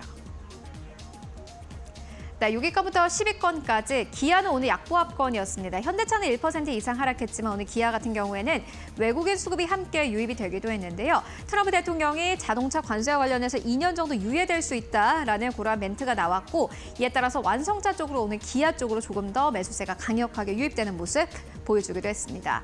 하나 에어로스페이스 1%대 조정, 셀트리온 1%대 조정, 반면에 HD 현대중공업 약보합권에서 40만 원대 그대로 지켜내면서 거래 마감했고요. 이어서 11위권부터 15위권까지를 함께 만나보시죠. 네, 금융주들의 고공행진 이어지고 있습니다. KB금융 2.7% 상승세 9만 원대 넘어가면서 거래 마감했네요. 신한지주 1.9%대 상승 5만 1,400원대에서 거래 마감했고 오늘 완성차 쪽으로는 크게 움직이진 않았지만은 부품주 현대모비스가 다시 한번 14위권까지 치고 올라오면서 4% 이상의 강세 흐름을 보여주기도 했습니다. 그렇다면 코스닥 쪽의 분위기는 어땠을까요? 코스닥 1위권부터 5위권까지를 함께 만나보시죠. 네, 오늘 코스닥 1위권부터 5위권까지 HLB 나홀로 빨간불이었습니다. 56,900원대. 알테오젠이 계속해서 주가는 좀 하락세를 나타내고 있는 상황입니다. 외국인과 기관 수급이 계속해서 빠져나가고 있는 게 문제인데 3% 넘게 빠졌고요. 오늘 35만 원대까지 빠졌습니다. 에코프로 계열사도 오늘 전체적으로 하락세 보인 가운데 레인보우 로보틱스도 오늘 좀 조정이 강했습니다. 3.7% 넘게 조정받으면서 27만 원대에서 종가를 형성했습니다. 이어서 6위권부터 10위권까지를 함께 만나보시죠. 네, 6위권부터 10위권까지 휴젤 1%대 조정, 클래시스가 강보합에서 거래 마감했고요. 파마리서치가 오늘 좀 크게 조정 나왔습니다. 3%대, 리가켄바이오도 역시나 마찬가지로 3.7%. 그리고 최근 들어서 비만 치료제 쪽으로 약간 순환매가 돌고 있는 가운데 오늘 펩트론 같은 경우는 6%대 조정 나왔습니다. 7% 가깝게 하락하면서 16만 3천 원대에서 종가를 형성했습니다. 네, 지금까지 코스피 코스닥 마감 상황 함께 살펴보고 왔습니다. 네, 양대지수 하락으로 마감 지은 4월의 마지막 거래일이었습니다. 업종별로 바라봤을 때도 하락하는 업종이 훨씬 우세했는데요. 전기전자와 화학, 반도체 업종의 약세가 좀 두드러졌고요. 반면에 오늘 증권주를 필두로 한 금융, 방송, 엔터, 건설 업종에는 상승불 들어온 채로 마감 지었습니다. 월말을 맞아서 기업들의 포지션 조정 그리고 위안화 강세 속에 원달러 환율이 10원 이상 하락해서 1,420원대 초반으로 내려오기도 했는데요. 계속해서 시장 상황 체크해 보도록 하겠습니다. 내일은 쉬어갈 테고 5월 증시 본격적으로 시작을 알릴 텐데 5월 증시에 대한 전략 우리가 어떻게 세워가는 게 좋을까요? 개인적으로 좀 괜찮을 것 같은 그런 느낌입니다. 네. 오늘이 어쨌거나 마지막이었기 때문에 코스피가 되든 코스닥이 되든 월봉을 한번 보게 되면 특히 코스피는 밑꼬리를 매우 강하게 달면서 종가 기준으로 3% 이상 올랐습니다. 이 기간 중에 반도체, SK 하이닉스나 삼성전자가 대단히 많이 올랐던 것도 아닙니다. 그런 면에서 반도체, 특히 D램과 낸드에 대한 재고가 이제 적정 수준까지 돌아오는 6월, 7월 대략 중순정으로 우리가 전망을 하고 있는데요. 여기까지 괜찮아지면 시장은 굳이 무너질 만한 이유는 없다라고 보여집니다. 네. 그와 함께 오늘은 미국의 주요 거시경제 지표들이 또 발표가 됩니다. 미국의 GDP 같은 경우에는 전분기 대비 0.4% 증가했을 것이다라고 하는 전망이 나오고 있습니다. 물론 큰 폭은 아닙니다만 그래도 2% 내외에서 나오는 이러한 전망들은 계속해서 유지가 되고 있고 이 모든 것들은 관세라고 하는 부분이 지금 시장에 많이 반영된 수치입니다. 하지만 트럼프가 의외로 관세 정책이 지금 유하죠. 그러면 오히려 GDP에 대한 전망은 조금 더 확대가 되면서 미국의 경제는 탄력을 받지 않을까 그리 보여지고요. PCE 지표도 전년 대비 2.2% 수준이 전망이 됩니다. 확실히 많이 내려왔습니다. 그러다가 혹시나 1%까지 이후로 떨어진다면 물가에 대한 리스크는 상당 부분 희석될 것이다. 그리 보여지고요. 마이크로소프트나 메타 등의 실적 발표도 있습니다만 현재 기준으로 미국에 있는 많은 기업들의 실적이 국내 증시에 미치는 영향은 저는 크지 않다라고 봅니다. 그런 면에서 실적 발표가 대단히 안 좋게 나오지 않는 이상 여러분들이 거기에 대해서는 크게 신경 쓸 필요는 없다라고 보여지고요. 전반적으로 4월 한 달 나쁘지 않았습니다. 저는 나름대로 좋은 성과가 나왔고 그 모든 것을 반영해서 증권주가 이렇게 올라가는 게 아닌가라고 보여지는데 네. 사실 증권주가 이렇게 올라가는 게 참 반갑죠. 단순하게 지난해 같은 경우에는 PF에 따라서 많은 기업들이 상당히 어려웠습니다. 대표적으로 IM 금융지주가 이번에 실적이 어닝 서프라이즈가 나오고 거기에 자회사인 IM증권이 완전히 흑자가 되었다라고 하는 것은 대한민국에 있는 거의 모든 증권사가 PF로부터 이제 벗어났다는 것을 의미하고요. 여기에 대한 공격적인 투자가 당분간 일어나지 않는다라고 하는 것은 증권주에 대한 전망을 우리가 조금 더 긍정적으로 봐도 좋다라고 생각하시면 좋을 것 같습니다. 브로커리지, 우리가 금융거래 등을 기반으로 하고 있는 브로커리지도 일정 부분 자리를 잡고 있는 상황에서 새로운 사업과 여기에 대한 투자가 이어진다면 저는 증권주가 매우 느린 걸음이긴 하지만 완만한 상승 흐름을 보일 것이다. 그렇게 보여지고 또 하나 건설주도 이야기가 많이 나오는데요. 네. 저는 개인적으로 건설주는 그리 좋아하지는 않습니다. 매출 원가가 지금 너무 부담이 되니까. 그럼에도 불구하고 우크라이나 재건과 국내 많은 기업들이 추후 개선될 수 있을 만한 여러 가지 먹거리들이 이어진다면 일정 부분 반등은 나올 수 있다. 그리 보여집니다. 4월까지는 이제 마무리가 되었습니다. 5월 첫 거래일에 어떤 섹터가 움직일지는 모르겠는데 5월 첫 거래일에 강하게 움직이는 섹터가 있다면 여러분들이 그 섹터가 우선 5월에 주도 섹터가 될 것이다라고 생각을 하시면서 거기에 관련된 기업들, 특히 실적이 잘 나오는 기업들을 조금은 눈여겨보고 포트폴리오에도 담아볼 것을 권해드리겠습니다. 업황이 좋아질 곳을 주목해보자. 네, 건설, 증권 얘기해 주셨고 조선 방산도 해서 봐야 할 것 같은데요. 5월에 주도 섹터가 될 기업들 위주로 잘 찾아보셔야겠습니다. 그렇다면 종목으로 압축을 해본다면 시초가 공략주로 볼만한 종목 어떤 종목 보고 계실까요? 저는 현대로템을 가지고 왔는데요. 오늘 장중에 약간 주가가 흔들렸어요. 네. 이게 하나에어로스페이스 때문에 그렇습니다. 하나에어로스페이스가 실적이 영업이익은 잘 나왔는데 당기순이익이 상당 부분 악화되었다라고 하는 점이 부각이 되면서 방산 섹터 전반적인 약세가 조금 나왔습니다만 제가 오늘 방송하기 한 3, 40분 전에 계속 생각을 해봤습니다. 우리가 영업이익을 중요하게 생각하는 이유가 있죠. 기업의 본연의 활동인 영업이익이라고 하는 것이 주가 되기 때문에 그러한 측면에서 하나에어로스페이스는 결코 나쁜 성적을 받은 게 아닙니다. 이후로 세금이라든지 기타 다른 변수에 의해서 당기 순이익은 감소되었지만 우리가 기업을 평가할 때 특히 국내 같은 경우에는 당기 순이익보다는 영업이익을 더욱 중요하게 생각합니다.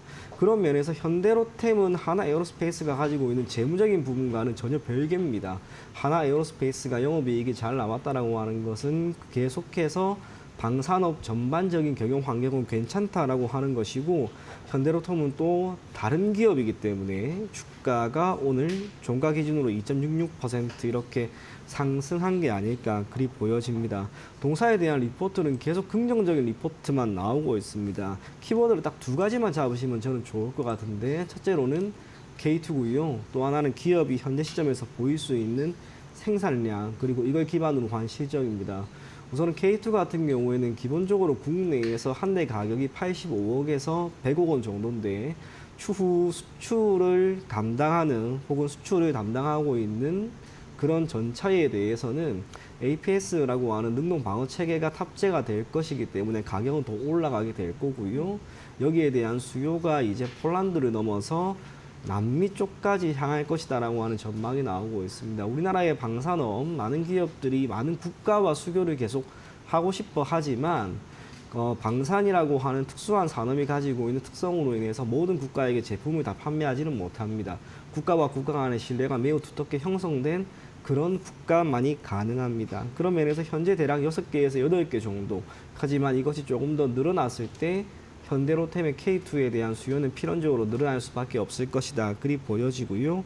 동사의 생산 능력은 최대 경쟁자인 KNDS, 독일보다 연간 기준으로 보더라도 2배 이상이 넘습니다. 유사시에는 그걸 5등이 넘어갑니다. 전차는 세계에서 제일 잘 만들고 생산량 또한 가장 우수한 게 현대로템이다라고 할 수가 있습니다.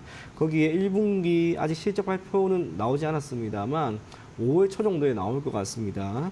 현재 영업이익은 1,901억 원 수준이 전망이 되었다가 이후로 조금 증가한 2천억 원 이상을 지금 바라보고 있는 상황입니다. 컨센이 중간에 조금씩 지금 올라가고 있는 거죠. 매출액은 올해 전체적으로는 5조 7천억 원, 영업이익은 7,006억 원 수준이 전망이 되고요. 영업이익률의 경우에는 불과 2년 만에 2.5%나 증가한 12.4% 수준이 전망이 됩니다. 회사가 비용 관리, 매출액 관리 모두 잘하고 있다. 그렇게 보시면 좋을 것 같습니다.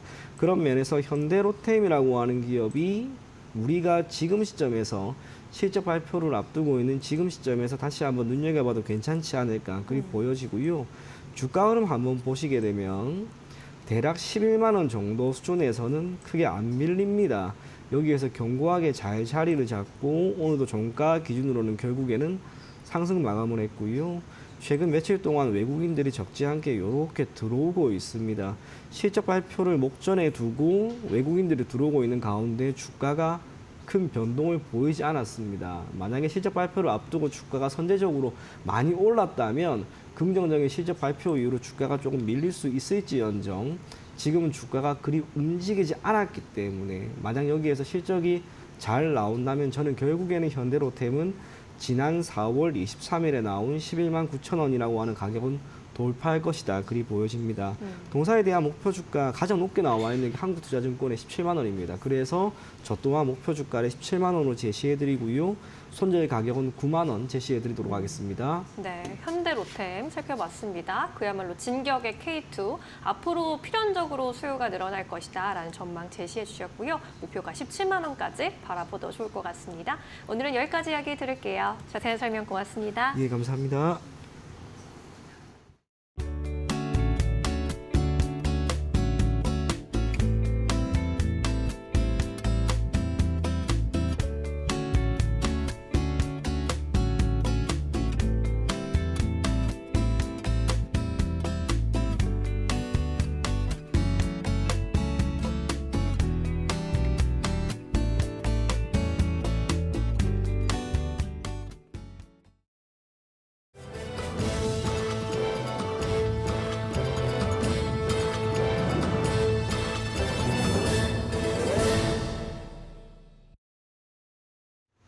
계속해서 이데일리 TV 뉴스 전해드립니다. 증권주들이 오늘 가파른 상승세를 이어가며 장중 52주 신고가를 잇따라 경신했습니다. 오늘 한국거래소에 따르면 미래에셋증권은 11,850원까지 오르며 52주 신고가를 경신했습니다. 이외에도 삼성증권, 신영증권도 장중 역대 최고가를 기록하고 한국금융지주, 대신증권, DB금융투자 등도 일제히 강세를 보였습니다. 오늘 강세는 대체거래소의 거래량 증가와 증권주는 관세의 영향을 받지 않는 점, 이와 더불어 금리 인하 기조 속 실적 개선 전망 등에 따른 것으로 풀이됩니다. 현대차그룹의 미국 로봇 자회사인 보스턴 다이내믹스 로봇 스팟이 미국 내 인텔 반도체 위탁 생산 공장에 도입돼 안전 및 데이터 수집 업무를 수행합니다. 현지 시각 29일 인텔은 미국 캘리포니아에서 연 파운드리 사업 설명회에서 보스턴 다이내믹스의 사족 보행 로봇인 스팟을 시연했습니다. 인텔은 열화상 카메라를 장착한 스팟으로 전기 모터 과열과 같은 문제를 빠르게 식별하는 작업을 할 것이라고 밝혔습니다. 보스턴 다이내믹스는 사족 보행이 가능한 스팟 로봇을 통해 생산성을 높이고 파운드리 설비 내부 정보를 더욱 많이 수집해 장비를 효과적으로 유지 보수할 수 있다고 설명했습니다. LG 에너지솔루션이 미국 인플레이션 감축법상 첨단 제조 생산 세액 공제 효과에 힘입어 올해 1분기 흑자 전환에 성공했습니다. LG에너지솔루션은 연결 기준 올해 1분기 영업이익이 3,747억 원으로 전년 동기 대비 138%가량 증가해 흑자 전환했다고 오늘 공시했습니다. LG에너지솔루션은 물량 감소에 따른 고정비 부담에도 주요 고객사용 물량 출하가 예상보다 견조했고 환율 상승 효과도 실적에 긍정적인 영향을 줬다고 밝혔습니다. 이창실 LG에너지솔루션 최고 재무책임자는 이날 열린 1분기 실적 컨퍼런스 콜에서 2분기부터 조기 가동 예정인 ESS 북미 현지 생산 본격화와 유럽 EV양 신규 케미스트리 제품 양산 등 기회 요인을 잘 활용해 나갈 것이라고 말했습니다. 김동관 부회장을 포함한 한화그룹 3형제가 도널드 트럼프 미국 대통령의 장남 트럼프 주니어와 오늘 비공개로 회동을 가졌습니다. 이날 한화그룹 3형제와 트럼프 주니어의 만남은 미국 사업 협력 확대를 위해 마련됐습니다. 한화그룹이 미국에서 조선과 태양광 사업을 적극적으로 펼치고 있는 만큼 이와 관련한 대화가 오간 것으로 추정됩니다. 김동관 한화그룹 부회장은 트럼프 주니어 면담 직후 이날 오후 하나오션 거제 사업장을 찾는 존 펠란 미 해군선 장관을 만나기 위해 이동했습니다. 이날 트럼프 주니어는 이재현 CJ그룹 회장과 양종희 KB 회장 등 국내 대기업 총수들과 연이어 만나 비공개 회담을 가졌습니다. BHI가 지난해에 이어 2년 연속 연간 수주액 1조 원 돌파에 성공하고 올해 실적 목표액에 근접했습니다. BHI는 전통 화력 발전, 액화 천연가스, 원자력, 암모니아 혼소 등 다양한 영역에서 수주에 성공하며 올해 신규 누적 수주액이 1조 2천억 원을 넘었다고 밝혔습니다. 지난 28일 BHI는 5,200억 원 규모의 발전 설비를 필리핀 전력회사에 수주했다는 소식에 52주 신고가를 2거래일 연속 기록하기도 했습니다. BHI 관계자는 글로벌 에너지 전환 흐름 속에서 LNG, 원자력 발전 분야가 가장 주목받는 분야로 떠오르고 있다며 이에 따른 회사의 수혜도 지속될 것으로 기대된다고 말했습니다. 지금까지 이데일리 TV 뉴스 전해드렸습니다. 네, 오늘 저희가 준비한 소식은 여기까지입니다. 저희는 금요일 오후 2시에 다시 인사드리겠습니다. 네, 시청해주신 여러분 모두 고맙습니다.